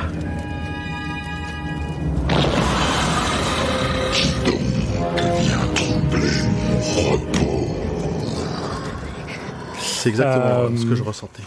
Un diamant d'innocence. Est-ce que Eddie est un diamant d'innocence? C'est mal barré. Hot. Ça, c'est un diamant d'innocence. En vrai, il l'est, parce qu'il les sauve, je rappelle. Merde, je veux dire deux choses en même temps, mais je suis en train de vérifier un truc en même temps. Ah là là. Cet homme qui prend pas trop de notes au moment où il fait le truc. Prove it. Non, c'est pas là. En fait, j'essaie de chercher le incontinent. Tell me a dark distance. Et on est tout à la fin du point 27. Ouais, en fait. Et je crois qu'il parle en majuscule. En majuscule, Blaine. Ouais. En fait, il n'y a pas du tout de rapport à incontinent. C'est Tell me now or die where you stand. C'est tout. Pas marqué incontinent. Yeah, ok. Et point vocabulaire français, incontinent ne parle pas forcément de la fuite urinaire. Non, bien sûr. Alors ça. Non, mais parce que moi, je suis allé vérifier en disant, en vrai, je suis pas sûr de savoir ce que ça veut dire. Et en fait, c'est incontinent, c'est dans le sens, vous êtes mort parce que vous avez manqué de retenue. Incontinent, c'est manquer de retenue. D'où le fait de se pisser dessus, être incontinent, c'est manquer de retenue. Voilà, c'est pour le point vocabulaire. Je suis sûr que vous qui nous écoutez êtes contents de le savoir. Non, ça veut dire que quand quelqu'un s'emporte, tu peux le traiter d'incontinent. Exactement. Et si c'est l'Europe, c'est incontinent. Et j'ai beaucoup aimé le visage déformé, allongé de terreur, la bouche déformée en écrit silencieux. Eddie se sentit lui-même régresser vers les terreurs fantastiques, hallucinatoires de ses 11 ans quand Blaine commence à se réveiller. Et en fait, on a vraiment la description d'un Nazgûl et de ce qu'il fait, ce que donne l'impression du roi sorcier et du Nazgûl quand ils apparaissent la première fois dans le Seigneur des Anneaux, c'est ça, quoi. Et ça réveille toutes tes terreurs d'un coup, en fait, et tes terreurs d'enfant, et même plus. Et du coup, c'est intéressant que Blaine devienne ça, en fait. J'avais pas. Alors moi, j'ai vu que les films et j'avais pas réalisé que les Nazgûl réveillaient les terreurs. C'est les grands trucs en cape noire sur leur cheval, sur les là. chevaux. Ouais. C'est les anciens seigneurs. Les anciens humains, Ouais. les anciens rois humains. Les anciens rois. Et en fait, quand il crie et quand le sorcier est vu avec le Nazgûl entier, en fait, t'as une forme de... en fait, il réveille tout ce qui était terrorisé, en fait, tout ce qui était terreur interne, en fait. Et c'est fait pour, en fait. Si je me souviens bien, c'est dès que l'ombre passe au-dessus de toi, tu revis tes pires cauchemars ou un truc du ce style-là. Et je sais pas si t'as fini le point 27, pardon. Alors Blaine leur demande de lui poser une question. Si elle n'est pas bonne, ils mourront. Voilà, il est fini. Tant de lignes résumées en une phrase, on dirait le Silmarillion, oui, quoi. Mais je t'en prie. Je vous laisse votre espace. En fait, j'aime beaucoup quand Blaine dit « Ne poussez pas ma patience à bout », parce que Eddie se présente comme venant de New York. Ouais. Point important. Déjà, il connaît New York. Effectivement. Oui, il connaît New York. Il connaît New York et il dit « Ne poussez pas ma patience à bout, toutes les portes qui mènent à ce « où » sont closes. Gilead n'existe plus. Et « où » c'est New York. Ouais. Et du coup, il sait... Et il dit pas ce camp non plus. Il parle pas sûr. du temps, il parle que du lieu. Bien sûr, ça très suffit vrai, en fait. Très vrai. Et c'est tellement cool. Ça veut dire que Blaine connaît New York et on sait que grâce au Charlie the Choo-Choo, il vient aussi, il connaît New York grâce à ça en fait. Parce que c'est écrit quelque part dans un bouquin, donc il sait que ça existe. C'est une IA, la quantité d'infos qu'il a. Toi, toutes tes questions, ça, il a les réponses. Hein. Ah, arrêtez de me dire ça, parce qu'il répond pas aux questions qu'on lui pose. S'il y a trop de bonnes questions après de Susanna, de Eddie, sur des trucs de la tour, et il fait... C'est pour ça qu'il est parfait. Il faut que les gens qui ont les réponses, ce soient des gens qui ne peuvent pas te donner les réponses. Bien sûr. Trop bien. En fait, Blaine, comme Roland le fait tout au début, où plein de fois on nous dit il pouvait pas répondre, enfin non, il voulait pas répondre et pas il pouvait pas répondre. Ouais. C'est pas la même chose. Blaine, c'est le père Fouras, quoi. Oui. Mais terroriseur. En fait, cette petite phrase, elle m'a rendu fou quand je l'ai lu, quoi. Toutes les portes, c'est vraiment toutes les portes qui mènent vers New York sont closes. C'est-à-dire, c'est faux, parce que on verra plus tard que c'est pas le cas. À Discordia, il y en a. Et ça met en exergue. J'essaie de me calmer. Mon excitation. Ça met en exergue l'ouverture des portes sur la plage. Parce que c'est pas l'homme en noir qui fait que ces portes s'ouvrent. On le rappelle, c'est Roland qui a ce pouvoir-là, mais qui doit le déclencher au bon moment, ce qui est ça, et il le déclenche parce que l'homme en noir lui dit qu'il peut le déclencher. Et du coup, ça veut dire que Roland peut ouvrir des portes vers d'autres mondes. Il sait pas comment il doit le faire, mais il sait qu'il peut le faire. Il le fait juste pour créer son cathètre. Mais du coup, ça veut dire que des gens dans l'entre-deux-mondes ont le pouvoir de créer des portes pour passer ailleurs, en fait. Oui, et puis Blaine n'est pas omniscient. Il sait pas tout et c'est on essaie. Non, bien sûr. Oui. C'est peut-être là aussi de nous montrer qu'il va y avoir des. Enfin déjà, on commence déjà à nous montrer qu'il est faillible. Blaine, les portes dont il a connaissance, c'est les portes qui sont les portes officielles. On en a vu qui étaient fermées ou pas. Enfin, on en a vu que normalement il y en avait eu. Quand ils sont à la gare, on se rend bien compte qu'il y a des kiosques de journaux et tout. On sait que c'est une gare qui amène à d'autres et pas à d'autres camps. Et donc Blaine, à tout moment, il est au moins connecté à ça parce que je pense qu'à partir du moment où il y a un endroit où il y a la technologie qui a été faite par North Central Positronics, il y a accès. Qu'il ait été autorisé dès le départ ou pas, il y a accès. Il sait que toutes ces stations-là, elles sont fermées, donc pour lui, c'est finito, il n'y a plus de voyage entre les mondes et surtout pas vers New York. Bien sûr, et en fait, tu soulèves un point ultra intéressant. Où voyageaient ces gens ? Où voyageaient les gens qui prenaient Blaine ou Patricia, en fait, tu vois ? Ok, ils pouvaient voyager entre deux mondes pour aller vers Gilead, vers la tour, vers où on veut, mais parce que Blaine et Patricia pouvaient traverser les plans et les mondes et le temps, enfin en tout cas, les couches du millefeuille. Où allaient ces gens en fait ? Est-ce que c'était des gens de Lude ? Du coup, tu pouvais te demander, est-ce que les gens de Lude travaillaient pour North Central Positronics ? Est-ce que tous étaient finalement juste embauchés par eux ? Est-ce que du coup, ils voyageaient dans les autres mondes pour faire d'autres choses ? Pourquoi ? Pour créer d'autres mondes, voir d'autres mondes, ramener de la technologie. Et qu'est-ce qu'il y avait derrière tout ça? En fait, quel était le grand schéma de Lude et de ce voyage? Et si on pousse la réflexion à il n'y a pas que Lude qui existe dans l'entre-deux-mondes, parce que comme je disais tout à l'heure, j'aime à imaginer qu'il y a plusieurs villes du même type sur chaque rayon. Bah ouais. La démultiplication des choses est complètement folle. Et en vrai, l'infinité du multivers fait que si tu peux en créer autant que tu veux, ça suffira pas, quoi. Tu feras jamais tout. Et voilà, c'est trop bien. J'ai vu la vidéo, je le mettais en description de l'épisode, cette histoire de conception de l'infini, et donc de se dire, avec la théorie du singe, qui est complètement dingue, et de oui, cette histoire de, en fait, si c'est infini, du coup, oui, il y a une chance que ça existe. Donc bien sûr, l'infini, c'est un concept. C'est pas pas mesurable par définition, et du coup, c'est un concept. Le multivers existe. Je mettrai la vidéo dans la description de cet épisode si vous voulez la ref, qui est une vidéo d'Arte qui est très bien, qui en 40 minutes aborde le multivers et qui pose la question de est-ce qu'on vit dans un multivers, et j'adore parce qu'il y a un concept un peu compliqué qu'ils expliquent, et ils l'expliquent plutôt bien, mais ils nous récompensent avec une vidéo de chaton à la fin. C'est tellement intelligent. Arte, ils sont vraiment parfaits. Non, mais c'est tellement bien. En fait, vraiment, te dire qu'il y a des scientifiques sérieux aujourd'hui qui pensent que le multivers existe parce que la probabilité existe. Juste, cette probabilité, elle existe. Point. Du coup... Et qui l'étudient, du coup. Et qui, pour prouver le multivers, vont faire l'inverse et vont venir étudier le macrovers, quoi. Et ça, tu fais... Sa vidéo, elle est incroyable. Toutes les 10 minutes, je mettais pause pour me calmer, pour calmer mon excitation de « Oh, c'est tellement bien, putain !» C'est trop cool. Donc, de son côté, Jack se trouve dans une pièce qui ressemble à un silo. Tapis fixé au sol par des mâles sur chaque coin, sol grillagé par lequel souffle de l'air chaud. Dans la pièce, 2 femmes et 4 hommes, dont un assis sur un fauteuil au centre, qui a tout d'un colosse viking. Parmi les détails de sa description, notons son collier, une boîte en verre en forme de cercueil, dans lequel il y a un cadran minuscule qui donne l'heure, et un balancier tout aussi minuscule, dont on entend clairement le tic-tac, on est donc devant l'homme tic-tac, et des aiguilles minuscules qui vont à l'envers.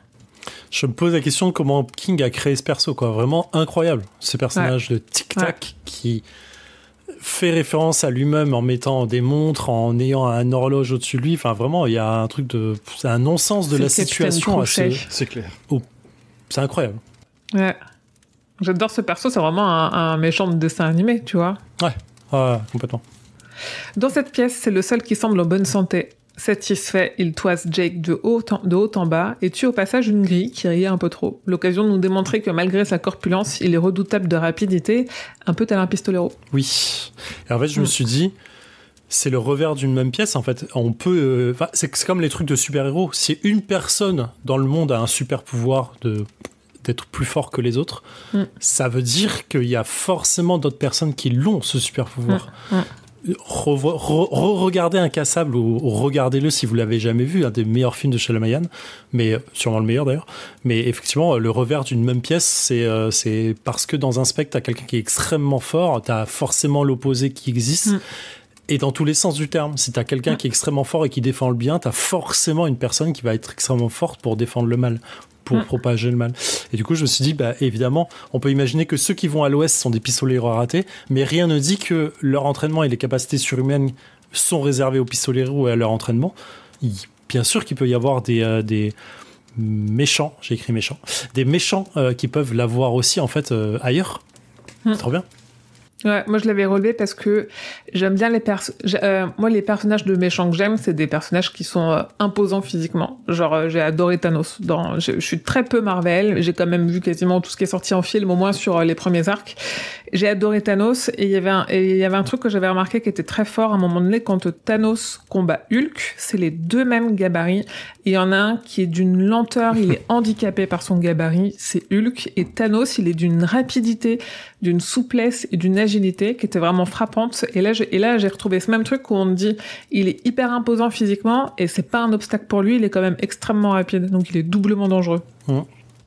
Et Tic Tac est intrigué par la montre Seiko de Jake, un sigleux d'après lui. Tout cet échange servant à nous montrer à quel point Tic Tac est du genre fou dangereux. J'ai pas relevé ce que disait Concordance pour sigleux. Je l'ai fait, pardon, c'est la première page. C'est la première fois qu'on nous parle de sigle. Ouais, concordance tome 1, page 316, sigle, signe, symbole et emblème secret et recelant un sens particulier, souvent signification religieuse, politique ou magique. Point. C'est un sigle.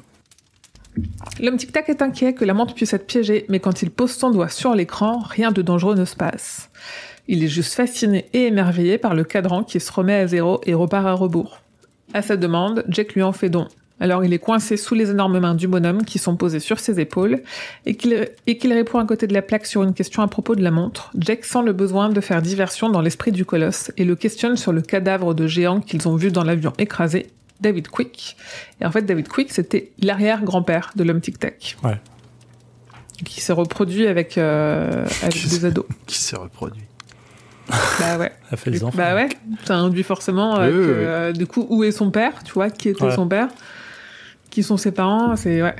Juste la question qu'une des questions pose, j'ai dit, dis-moi mon couillon, fonctionne-t-elle sur un circuit dipolaire ou unipolaire?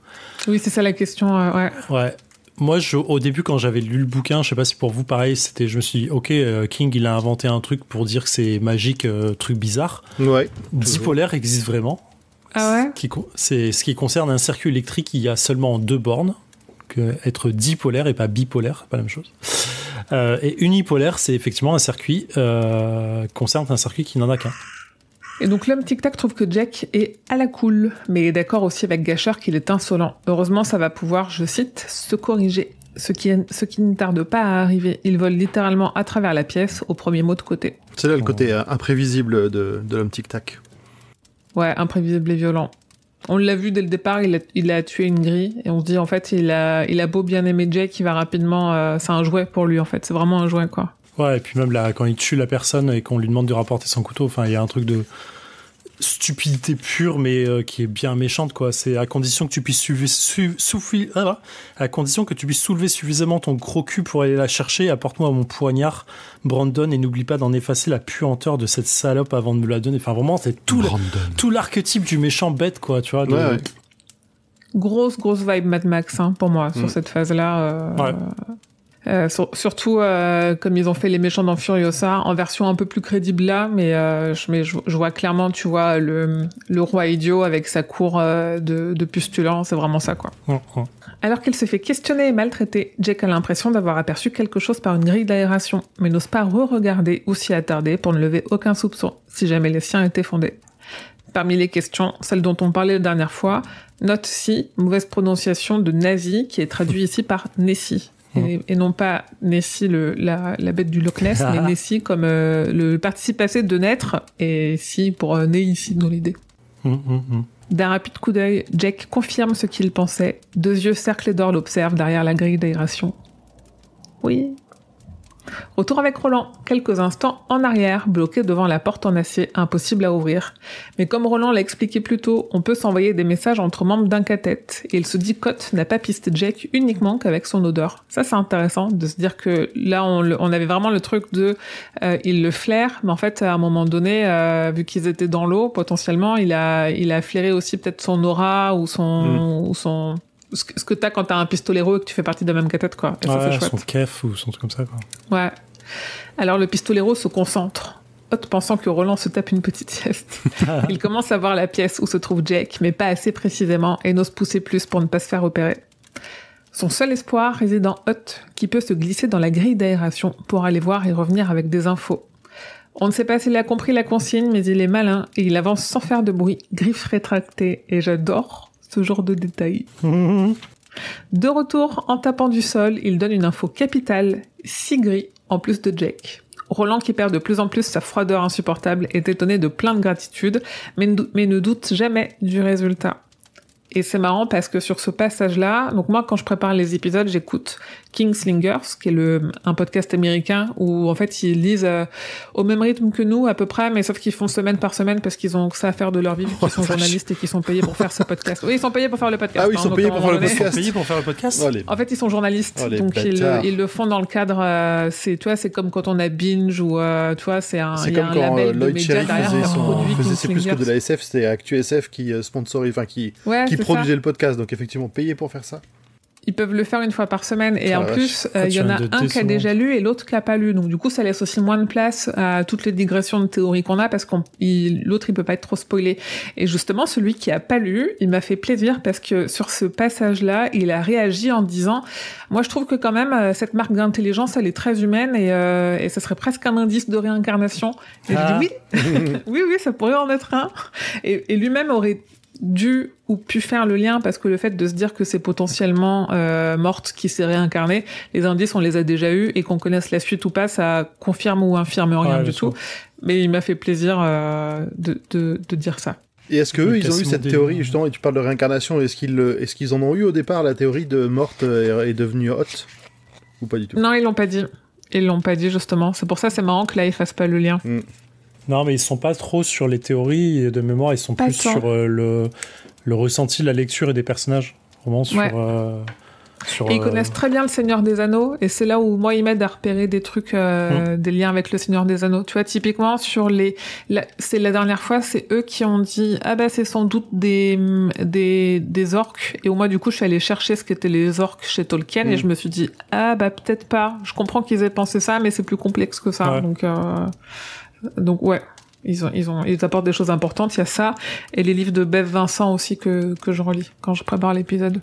Qui apporte aussi des éléments. Je vous l'avais dit, c'est lui qui m'avait rappelé qu'en fait, c'est Callahan qui est au relais quand il sort du relais. Quoi? Je regardais Grand Poil. J'attendais qu'il rebug. Roland chuchote à l'oreille de Hot, on ne sait quelle mission, et le remet dans le conduit de ventilation. Le pistolero attend que l'enfer se déchaîne. Alors, juste avant ça, il fait une référence à son étrange grand-mère Deirdre, la folle. Concordance, page 78 du tome 1. Il n'y a pas grand-chose à dire, on sait juste que c'est la grand-mère de Roland. C'est d'elle qu'il a hérité ce mélange de pragmatisme aride et de folles intuitions. Pragmatisme aride, j'aime bien cette expression. De leur côté, Susanna et Eddie sèchent niveau question. Alors ce dernier tente un peu de small talk, mais le mono reste terriblement silencieux. Mais alors que l'électricité se fait sentir dans l'air, Susanna hésitante énonce à Blaine une devinette aidée d'Eddie. Le mono est satisfait, elle est facile mais pas mauvaise du tout. Eddie qui perçoit que Blaine n'est qu'un accro comme un autre, mais sa drogue à lui, c'est les devinettes, lui en promet plus une fois que Jack aura été libéré. T'as la présence d'esprit d'Eddie là-dessus, quoi. Tu vas de reconnaître un accro en disant « Oh mon gars, toi j'ai un truc pour toi, t'inquiète pas. » Mais c'est intéressant que Susanna reconnaisse un schizophrène et que Eddie reconnaisse un accro, tu vois. C'est pas un hasard. Du coup, est-ce que Blaine est comme ça parce que ceux qui ont été piochés sont comme ça, ou est-ce que ceux qui ont été piochés sont comme ça parce que Blaine est comme ça, c'est tu vois? exactement Est-ce que ça aurait matché avec d'autres, avec des personnalités beaucoup plus différentes? Non, ils ont été matchés parce qu'ils avaient besoin de ces compétences-là pour faire la mission. Donc ça marche. Ça. Ouais. C'est vraiment, c'est le plot twist armor de ce que tu veux qui fait que oui, c'est comme ça que ça doit marcher. C'est comme ça que ça doit marcher parce que c'est écrit comme ça. En fait, c'est faire la même campagne de jeu de rôle inlassablement. Et en fait, au bout d'un moment, tu sais quelles compétences tu dois mettre sur ta fiche pour pouvoir réussir les étapes. C'est le die and retry parfait, quoi. Ouais. J'aime bien la discussion avec Blaine et Eddie et Susanna où il dit: connaissez-vous d'autres devinettes? Je fais mal Blaine, mais je le sais. Oui, d'État, dit Susanna, notre compagnon Jack de New York en a plein bouquin. La réponse de Blaine, la question de Blaine, c'est de quel New York? Wow. Pardon? Et je me dis, ça veut dire tellement de choses. Dans quel temps, mais aussi quelle couche, quel truc. Allez, mon gars, parle-moi de tout ça, s'il te plaît. Pas plus de 10 minutes à la fois, sinon je pète un câble. Et Blaine, il a un petit côté Roland parce qu'il exige des devinettes intelligentes. Et par une terrifiante analyse de la voix de Susanna qui promet qu'elles le sont ou pas, il en doute. Ouais, il est fort. Il lit, c'est un détecteur de mensonges en grandeur. Ouais, c'est ça. Elle tente de jouer la carte. Roland, lui, il en connaît des bonnes, mais leur départ est de toute façon conditionné à leur capacité à amorcer la pompe de Blaine qui ne s'amorce qu'à rebours.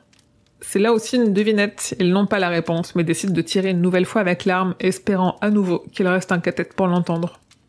Tu te dis la solitude de ces deux-là qui sont ensemble, donc pas seuls, et en même temps de se dire là en fait on est en face de quelque chose, c'est un peu qui tout double et on n'est pas sûr que notre cathète va nous rejoindre et clairement tout seul on va pas se sortir. Ouais, c'est ça, ils sont en face d'un inconnu qui a l'air complètement dangereux et la seule personne qui connaît un peu ce monde et qui sait comment naviguer dedans est loin et peut-être déjà mort. Ah ouais, c'est un délire.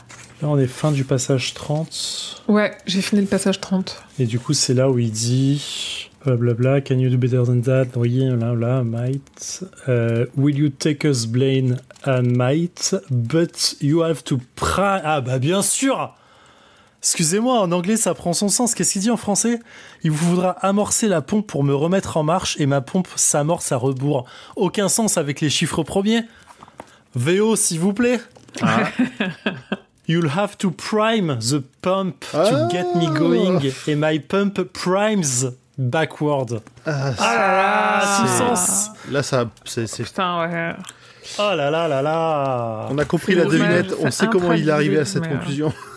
Mais bien sûr, putain, moi qui lisais la fin, je me dis aucun sens cette devinette de merde, Blaine, tu te fous de ma gueule. Heureusement que Easy te nique avec ça à la fin. Enfin, en fait, non. En fait, elle est même plutôt très bonne. Elle était même plutôt très très bonne, ouais. Mais attends, pourquoi Prime? Pensez autant. Prime, c'est actionner quelque chose, c'est amorcer, ouais.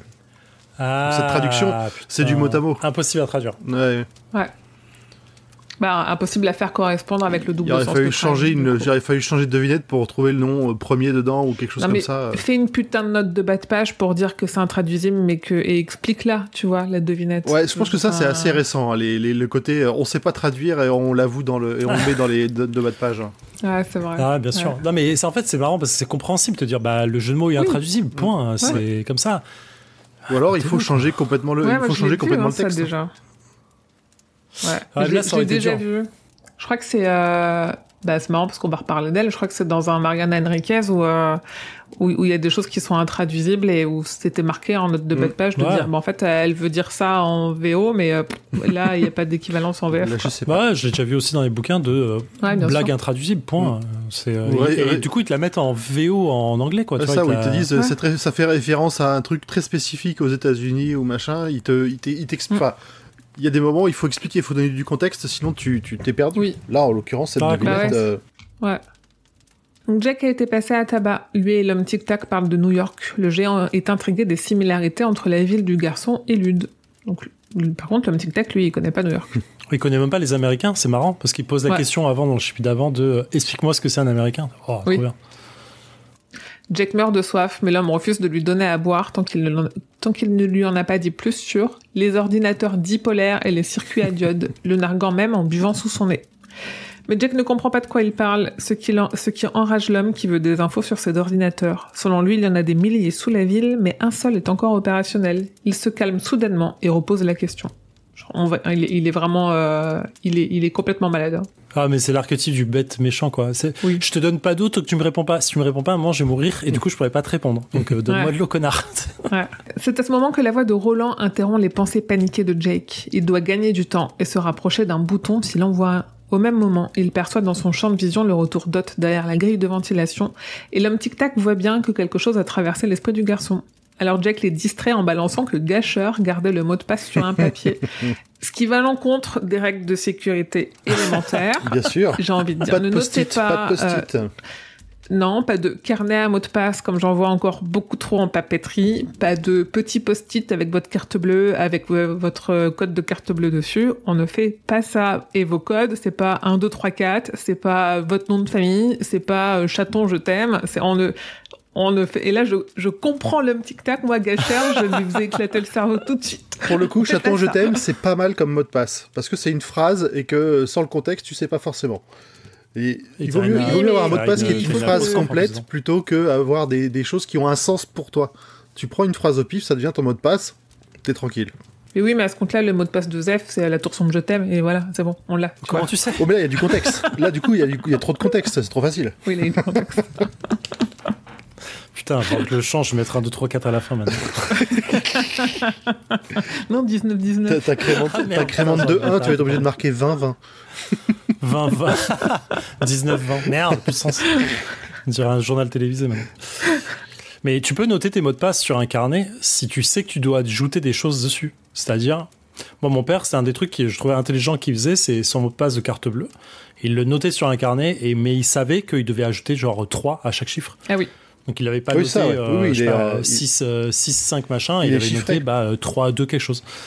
Et du coup, c'est chiffré pour lui-même en fait.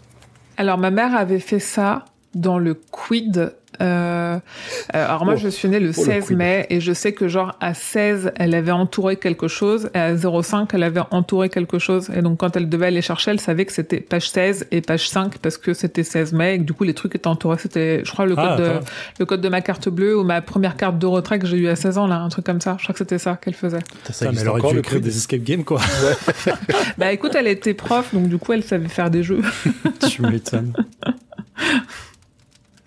Donc pendant que l'homme tic-tac commence à s'énerver et à interroger Gasher, ce qui monopolise l'attention de tout le monde dans la pièce, et Gasher qui cache le papier dans son écharpe, Jack s'approche d'une console pleine de boutons.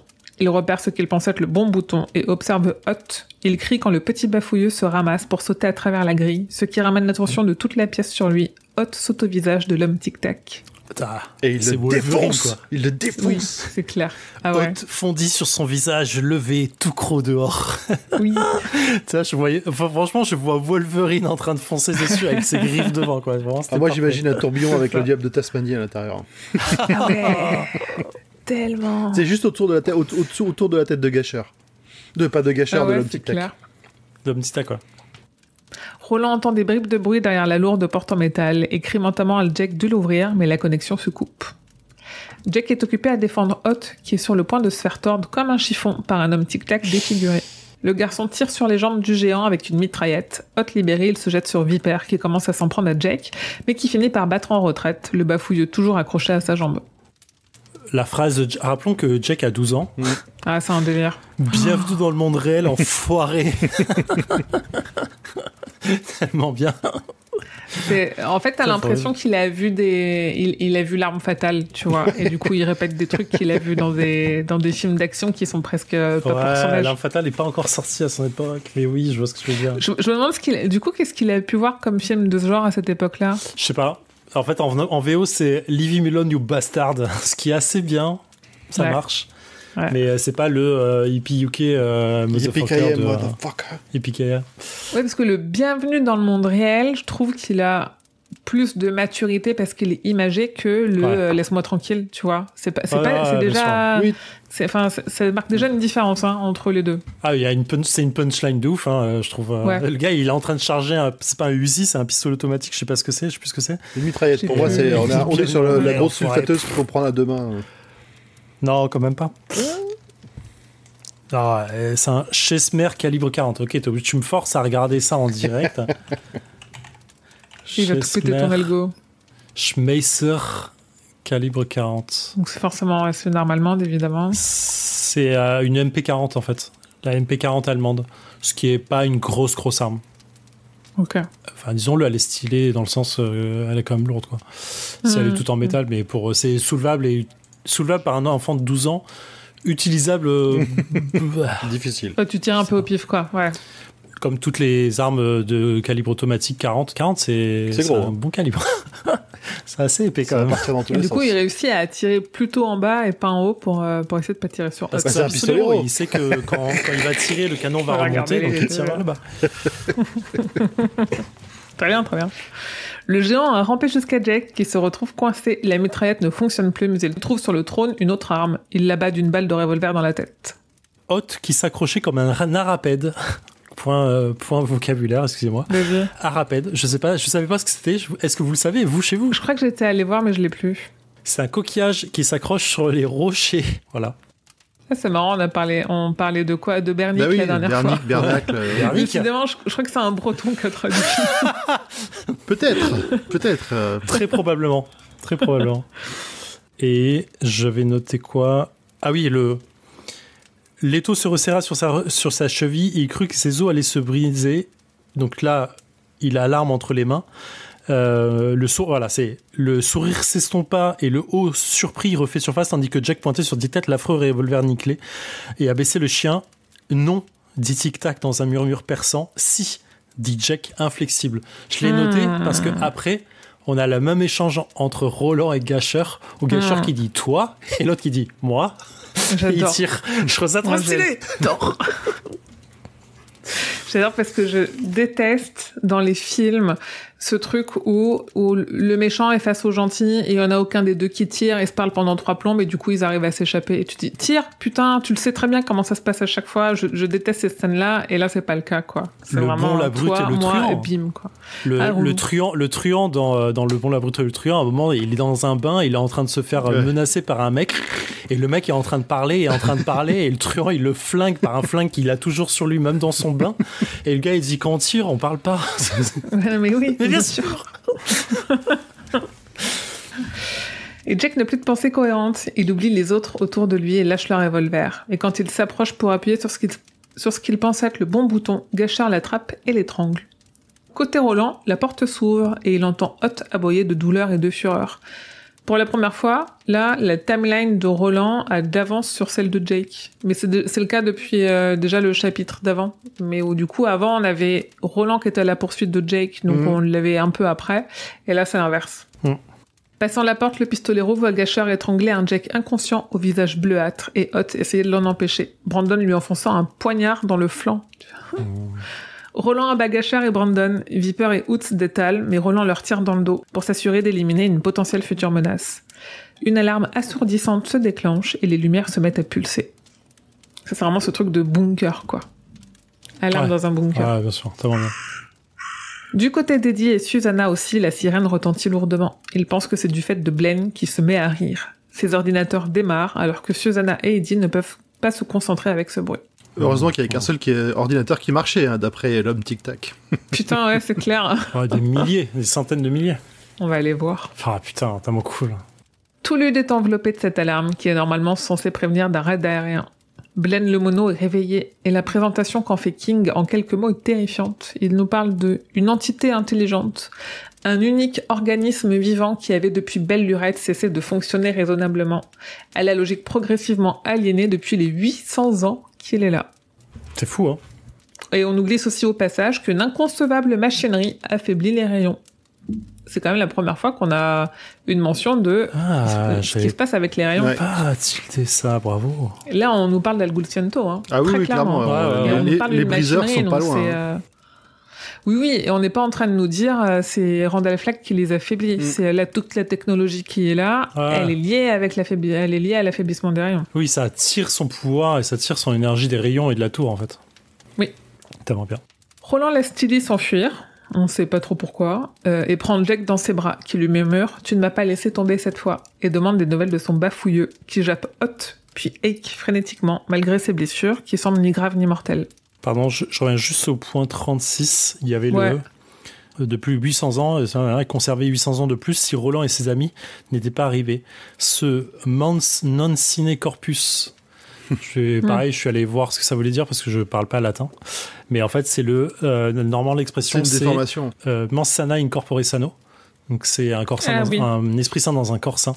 Et effectivement, le mens non sine corpus, c'est un esprit non sain dans le sens dans un corps. Jack supplie pour de l'eau et se souvient comme il a sauvé le pistolero au relais en lui donnant lui-même de l'eau. Oui. Pendant que le garçon boit la tête directement sous le robinet, Roland en donne aussi à Hot. Jack raconte qu'il a tué l'homme tic-tac et alors qu'ils vont pour partir de la cachette, une voix surgit de haut-parleur dans le plafond, donne un pistolero et lui demande de se présenter. Ils comprennent que c'est Blaine et que Blaine est bien plus qu'un train monorail. Et moi je trouve que ça fait penser à toutes les histoires de SF, surtout au tout début de l'IA et avant l'IA, qui prennent le contrôle de vaisseaux. Bien sûr. On est clairement, là, ils sont dans un vaisseau spatial et l'IA a pété un plomb et elle a pris le contrôle du vaisseau, quoi. Alors en fait, ça donne la puissance de Blaine qui contrôle tout Lude. De ouf. Chaque instant, chaque truc, quoi. Il lui a ouvert la porte, quoi. Ouais. Mais du coup, c'est peut-être même Blaine qui contrôle la batterie. Qui fait que les ados passent leur temps à se oui, c'est lui, clairement, oui. Bah, il l'explique après, ou c'est peut-être plus tard c'est dans la fin qu'il l'explique. Je crois qu'il l'explique après, oui. J'aime bien, alors c'est quand il donne l'eau, il disait la pièce était une cuisine, l'allure d'une auge à cochon, en dépit des appareils incorporés au mur. Moi, je suis désolé, j'ai vu une cuisine qui a des allures d'auge à cochon. C'est presque une annonce pour la fin du cycle et du restaurant du Pixie Pig. Putain, trop bien. Ouais, ça peut. Ouais. Ça marche. C'est pas volontaire, je pense, mais je l'ai vu tout de suite, quoi. Je me dis, waouh! Il y avait les mêmes termes, quoi. Et j'avais noté, il rappelle là, oui, effectivement, l'équilibre, le déséquilibre, le rééquilibre de je te donne de l'eau, tu m'as redonné de l'eau, c'est parfait. La voix s'adresse à Jake et lui demande s'il a toujours le livre de devinettes, ce qui est le cas grâce à Roland, qui a récupéré son sac à dos. Un bandit qui a commencé à perdre la tête s'approche du cathète, mais se fait foudroyer par Blaine, vexé d'avoir été interrompu. Alors que le sol tremble et que tout commence manifestement à s'effondrer, Blaine réclame à Roland une devinette. D'après Susanna de New York, il en a de très astucieuses. Désolé, chérie, j'ai pas vu que t'étais allé aussi vite. Mais vas-y, rattrape. Roland se surprit à souhaiter remonter le temps et tuer Gâcheur une seconde fois. Alors comment te dire que en fait c'est bien, ça va arriver encore. Ça se trouve c'est la première fois qu'il le tue. Eh bah, ouais. Peut-être qu'il le laisse fuir. C'est vrai. Ouais. Et j'ai kiffé le sang-froid de t'as une voix qui dit pistolero et le gars il dit qui me parle. J'ai l'impression que le mec il décroche son téléphone. Oui, allô, qui est là? Allô. C'est parfait. Et aucun pistolero n'a foulé le monde de l'intérieur ou l'entre-deux-mondes depuis plus de 3 siècles. Hein. Qui a pas relevé cette phrase? Moi je vais pas relever. Putain, Blaine qui lui dit ça, aucun pistolero n'a foulé ce monde depuis près de 3 siècles. C'est parfait. Ça sous-entend vraiment que le monde est détruit. Enfin, tout ce qu'on a entendu chez les gens du village avant Lude, là, qui disaient qu'il n'y avait plus rien, que tout était parti en couille et que le monde était détruit. Enfin, tu vois, ça confirme tout ça, c'est parfait. Moi, j'adore le personnage de Blaine parce que c'est un accro, mais qui a presque un truc d'un enfant, tu vois. Genre, Susanna de New York dit que tu connais par cœur un grand nombre de devinettes, Roland de Gilead. Est-ce vrai? Ce personnage, alors elle m'a dit que tu avais des bonbons, donc tu vas me donner des bonbons. Sinon, ton petit chat, je l'égorge. C'est vraiment ce truc-là. Mais après, en soi, une IA, c'est un enfant qui a à sa disposition énormément d'informations, mais qui sait pas quoi en faire, qui n'a pas de contexte, qui veut qu'on lui apporte des actions, qui veut qu'on l'aide à réfléchir. T'as complètement raison. Ouais, c'est complètement ça. C'est marrant, hein. Et ça ressort bien, là, je trouve. C'est vraiment le Joker dans Batman Dark Knight. Quand il dit « Moi, je suis un chien fou, moi, j'ai envie d'acheter... je poursuis les voitures, mais je ne saurais pas en faire si j'en avais eu. » Si j'en attrapais une, j'aurais l'air con. C'est parfait, quoi. C'est exactement ça.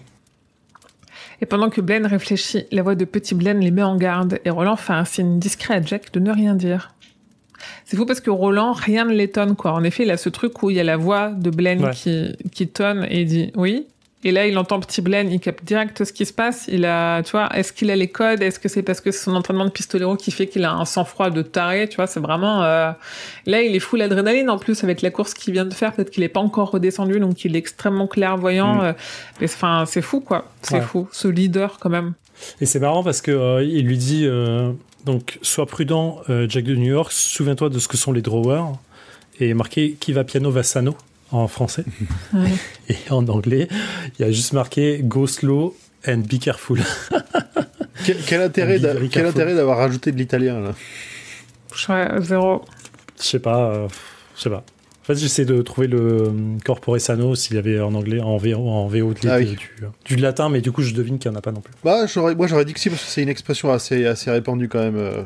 Eh ben, écoute, je vais chercher. L'expression d'origine, pardon.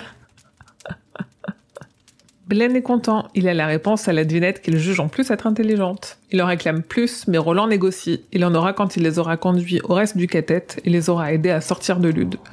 Des grilles passent, fuyant les explosions qui se font entendre, et une boule d'acier flottante descend du plafond. Blaine leur demande de la suivre, ce qu'ils font. Là, tu te dis, quoi? Ouais, trop bien. Ça sort. D'où ça sort, quoi? Il y a une boule qui flotte, c'est un drone sans être un drone, quoi. C'est vraiment... Pardon, effectivement, il y a du latin dans la VO. My bad. Voilà, d'accord, ok.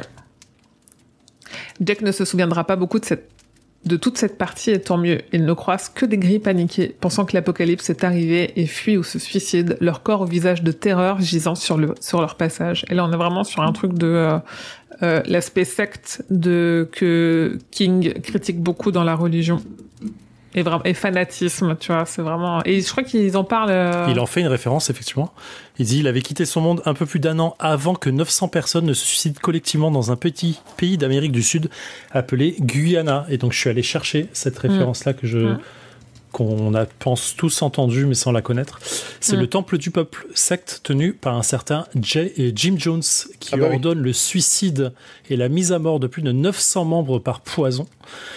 Parce qu'un groupe de journalistes et un représentant du Congrès, Leo Ryan, s'y rend pour enquêter sur des irrégularités financières et un soupçon d'exploitation de la population, en Guyana donc.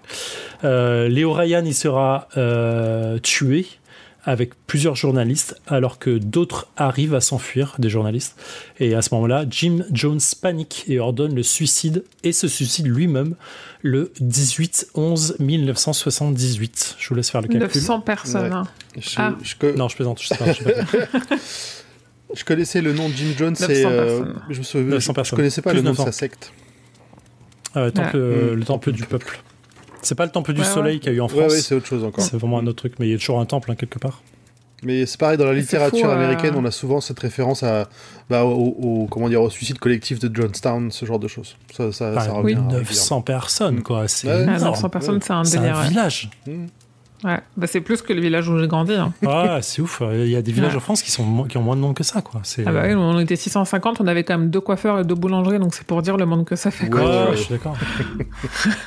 Et toi aussi. Non, c'est un délire et j'aime bien. En fait, c'est tout l'aspect de King qui est à la fois influencé et à la fois concerné par ce qui se passe dans le monde. Tu vois, on sait le départ du fléau, c'est ça. Hein, c'est une histoire de contamination de sol qui a été mal gérée et de mensonges du gouvernement. Et il est parti de ça pour tisser une histoire. Et là, du coup, de se dire qu'il a en tête tout ce montage autour des grilles et des ados et de ce qu'on leur a fait croire et de la façon dont ça se termine, il avait ça en tête, quoi. Et je trouve ça toujours hyper fort et ça parle beaucoup sur on le voit maintenant sur Twitter, qui lit les news sans arrêt et qui c'est vraiment ce papy à la retraite qui passe sa journée devant les infos ou sur son fil Twitter, mais je trouve ça fort qu'on le retrouve comme ça aussi entre les lignes. Donc pendant leur trajet, Roland réalise que c'est Blaine qui lui a ouvert la porte menant à Jack et Ott. Il se retrouve dans une salle remplie de milliers d'ordinateurs qui s'allument les uns après les autres. Ils prennent à gauche dans la pièce et se retrouvent dans un couloir rempli d'écrans qui s'allument aussi un à un. On y voit les images des ados à la surface qui, eux aussi, paniquent, ou des dortoirs en feu et des gens se suicidant dans des broyeurs. Ouais. Mode, ils se font jeter par un d'entre eux dans les broyeurs. Les gens vraiment parce que ton monde s'écroule, quoi. Parfait, quoi. Ouais. En fait, j'adore la vision dystopique des ordinateurs. Et la phrase qu'aura Jack, ou je sais plus, Roland après, mais la vision dystopique de futuriste quasi incroyable de ces ordinateurs qui sont sous la ville. En fait, juste imaginer le pouvoir, le temps, les ressources, l'argent qu'avaient les anciens pour créer ça, c'est sans limite. Enfin, vraiment, c'est quasi impossible à faire, en fait. Il y a vraiment une impossibilité de penser que ça puisse être créé aujourd'hui, en fait. C'est incroyable. Ce qui est surtout, moi je trouve impressionnant, c'est que je pense qu'à l'époque où ça a été écrit, les data centers tels qu'on les connaît à l'heure actuelle, ça n'existait pas. Et là, pour moi, c'est l'image d'un data center qui se réveille, qui se met en ligne, et c'est quand même une sacrée anticipation de la part de King, je trouve. Ouais. Comme tous les auteurs de l'époque, Jules Verne qui a inventé le sous-marin, tu vois, il y a plein de trucs les auteurs qui créent le futur, en fait. Le pistolero force Jack à détourner le regard et il continue à suivre la sphère d'acier qui les emmène jusqu'à un tapis roulant qui chemine littéralement dans l'esprit de Blaine qui se réveille progressivement. Ils comprennent vite qu'ils émergeront directement dans le berceau. Devant eux, un escalator et au-dessus, une clarté orange. C'est fou ça, ils sont dans sa tête, c'est incroyable, enfin vraiment, c'est l'esprit de Blaine, c'est Lude en fait, Lude et tout Lude et Blaine. Ouais. C'est incroyable et encore une fois, ils suivent le sentier du rayon. Tu vois, genre c'est fou. Et imaginer que Blaine est capable de façonner la ville pour faciliter sa propre vie, tu vois, créer le tapis roulant qui mène exactement où il faut pour pouvoir, tu vois, c'est vraiment un effet de... c'est fou. Eddie et Susanna entendent les moteurs se mettre en route sous le sol s'ouvre et d'un escalator qui descend dans le trou jaillissent Roland, Jack et Ott. Et j'aime bien parce qu'en fait, Eddie, il est fou de joie, mais King, quand il parle à sa place, il est très fort pour ça. Il dit « Même le vieux grand et moche donnait l'impression d'être à deux doigts de craquer et de se fendre d'un sourire. » Et ça, c'est la pensée d'Eddie envers Roland, et j'adore comment il arrive à personnifier un petit peu ses personnages. Tous rient, pleurent et s'étreignent, Hot cavalant et aboyant autour d'eux. Jack observe Blaine, c'est bien lui le train de ses cauchemars, désormais réel et sous ses yeux. Alors qu'ils se demandent quoi faire et comment s'assurer que Blaine ne parte pas sans eux, il les interrompt. Une explosion qui va engloutir Lude se produira dans 12 minutes. Pourquoi Blaine va tuer tout le monde ? Parce qu'ils sont ennuyants. Mais les 4 nouveaux là semblent un peu plus intéressants. Mais pour combien de temps avant qu'ils ne décident de les atomiser eux aussi ? Ça dépendra de la qualité de leur devinette. Mais pour avoir une chance, ils doivent déjà réussir à résoudre la sienne avant la fin du compte à rebours. Blaine coupe l'alarme pour les aider à se concentrer. Il leur reste 10 minutes. Dans les sous-sols, l'homme tic-tac, dont le nom de naissance est Andrew, n'est pas mort. La balle tirée par le louchon n'a pas touché son cerveau. Là, j'ai un peu zappé toute l'intro, un peu chelou, où on sait pas d'abord où on est, ni avec qui, et où on comprend que c'est lui. Ça, c'est vraiment... j'ai lu, je me suis dit... Comment je résume ça ? Non, je résume pas. Non, mais c'est parfait, en fait. C'est trop bien, ce passage. Il est incroyable parce qu'il te détache de tout d'un coup sans savoir où tu es, en fait. J'adore ce genre de passage. Ouais. Andrew Quick voit une apparition spectrale. Un étranger, un homme avec une courte veste noire avec un capuchon rabattu sur son visage, un jean délavé, des vieilles bottes. Ça faisait longtemps. C'est stylé. Putain. Il se présente comme l'homme aux noms multiples. Et alors, ce qui est marrant, il dit l'étranger sans âge. Il dit Merlin ou Merlin, mais ça, on lui a donné ce nom-là à tort. Le magicien et l'enchanteur. Richard Fanin. Ouais, on y arrive. Ah, vas-y. RF. Il enlève son capuchon et son visage n'a rien d'humain. Il demande à Tic Tac de l'appeler Richard Fanin. RF. RF, comme Richard Faris dans Gwendy, comme Randall Flagg, comme d'autres RF qu'on a vus partout. RF invite Andrew Quick à serrer la main qui a ébranlé le monde. Bien sûr. Ah, pardon, juste RF concordance, parce qu'il y a un gros passage sur lui. Il doit y en avoir quelques pages, Page 150. Alors, il y a que sur tous les Richard Fanin, tous les trucs reviennent vers RF, quoi qu'il arrive. Page 155, tome 1. Les lettres RF sont des initiales de l'ennemi juré de Roland, un ennemi aux multiples visages, y compris l'auteur du présent ouvrage, parce que c'est Robin Firth. Il arrive à cet être maléfique de prendre d'autres initiales comme WO, comme Walter Odim, ML, comme Martin Largecape, ou JF comme John Farson, parce que dans la nouvelle version, on sait que c'est lui.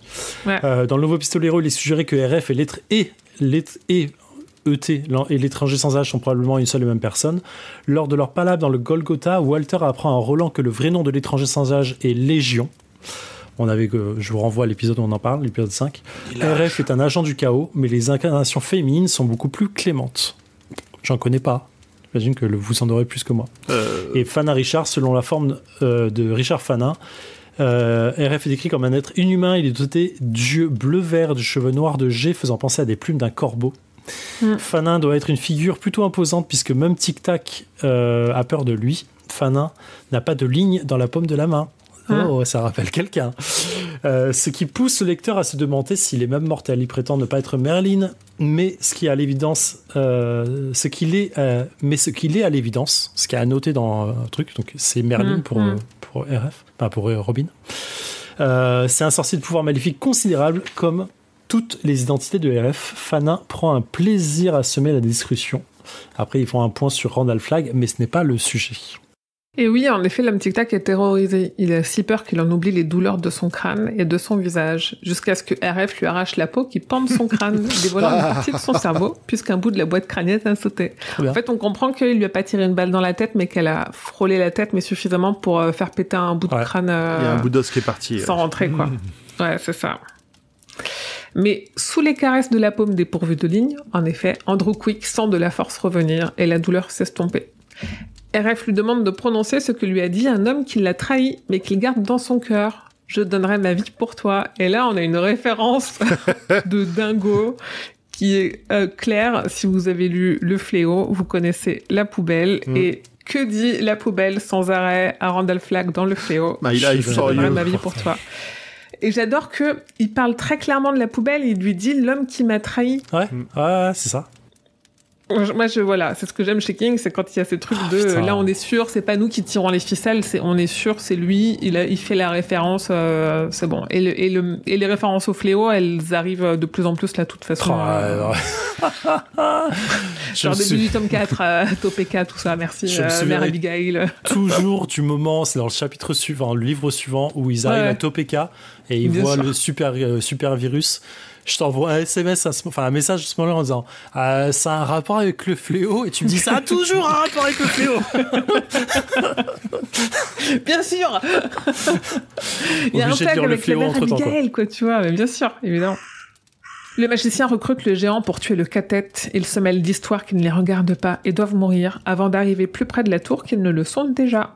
Randall Flagg espère que le cathète mourra avant même d'embarquer dans Blaine, mais sent que tout va exploser dans 5 minutes. Il aide Andrew Quick à s'échapper et prendre le même chemin que Jake et Roland.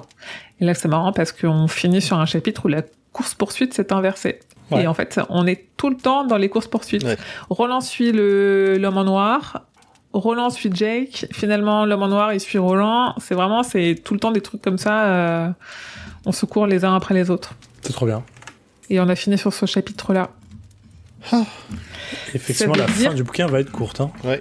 Oui, la fin du bouquin, ce qu'on fait, c'est le 30 juillet, sur ma chaîne Twitch, Emily_SKF, on fait le résumé de la fin, qui fait... Moi, ça va de page 487 à page 520, donc on est sur 30 pages. On fait ces 30 pages-là en résumé, et après, on a toute la petite partie en live, du coup, on aura peut-être des interruptions avec le chat, et on aura toute la petite partie où j'ai des questions à vous poser sur le tome, sur un peu l'univers, des questions en direct avec le chat aussi. Donc le 30 juillet, soir, sans doute vers 21h, sur Twitch, avec peut-être une invitée, il faut que je réussisse à organiser ça, sinon, au moins tous les 3, c'est déjà bien. Oui, c'est déjà pas mal.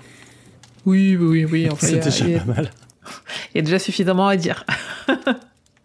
Sinon, pour le reste, on peut nous retrouver sur les réseaux sociaux comme d'habitude, sur Discord pour discuter avec nous. Tous les liens, et même si j'y pense, et dites-le moi si j'y ai pas pensé, le lien vers la vidéo multivers dont on a parlé en description de cet épisode. Merci messieurs pour ces 19 épisodes avec vous, et du coup au mois prochain pour le 20e épisode. Mais au moins le double du compte pour toi. Ah oui, j'ai pas encore. Non, mais pour les épisodes, pour le nombre d'épisodes. Oui, pour nous 3 du coup. Ah oui. Et du coup, je vous souhaite que vos journées soient longues et vos nuits plaisantes. Et le double du compte pour vous. Du compte pour toi.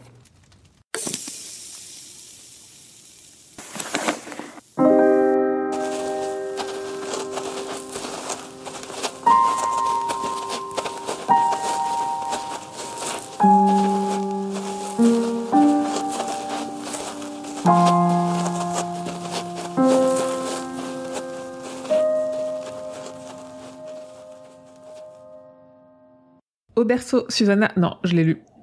Susanna et Eddie pénètrent dans le berceau de Lude. Non, je l'ai lu aussi. Franchement, t'avais peur de t'ennuyer pendant tes vacances, je suis sûr. Tu vas falloir faire plein de montages. Non, parce qu'en plus, il va être monté avant que je parte en vacances, celui-là. Je pars pas maintenant. Ok. Moi, je me demandais... Attends, je veux juste vérifier un truc. Tic, tic, tic. Dans le tome 2, mais tu vas voir que je vais pas être du tout au bon chapitre et que du coup je vais vite abandonner. Hop. Voilà, j'abandonne. Je crois. Alors, je lance mon enregistrement. C'est lancé pour moi déjà. Tu pars aussi. Ok. Allez, chers auditeurs... Pardon. Oui. D'accord. Comme tu as fait ça, en plus, je me dis, faut que je l'appe. Ouais, non, ça, elle est prête à aller. Je m'auto-lance quand je fais ça. Je suis pareil avec la Gazette. Donc, après 3. 1, 2...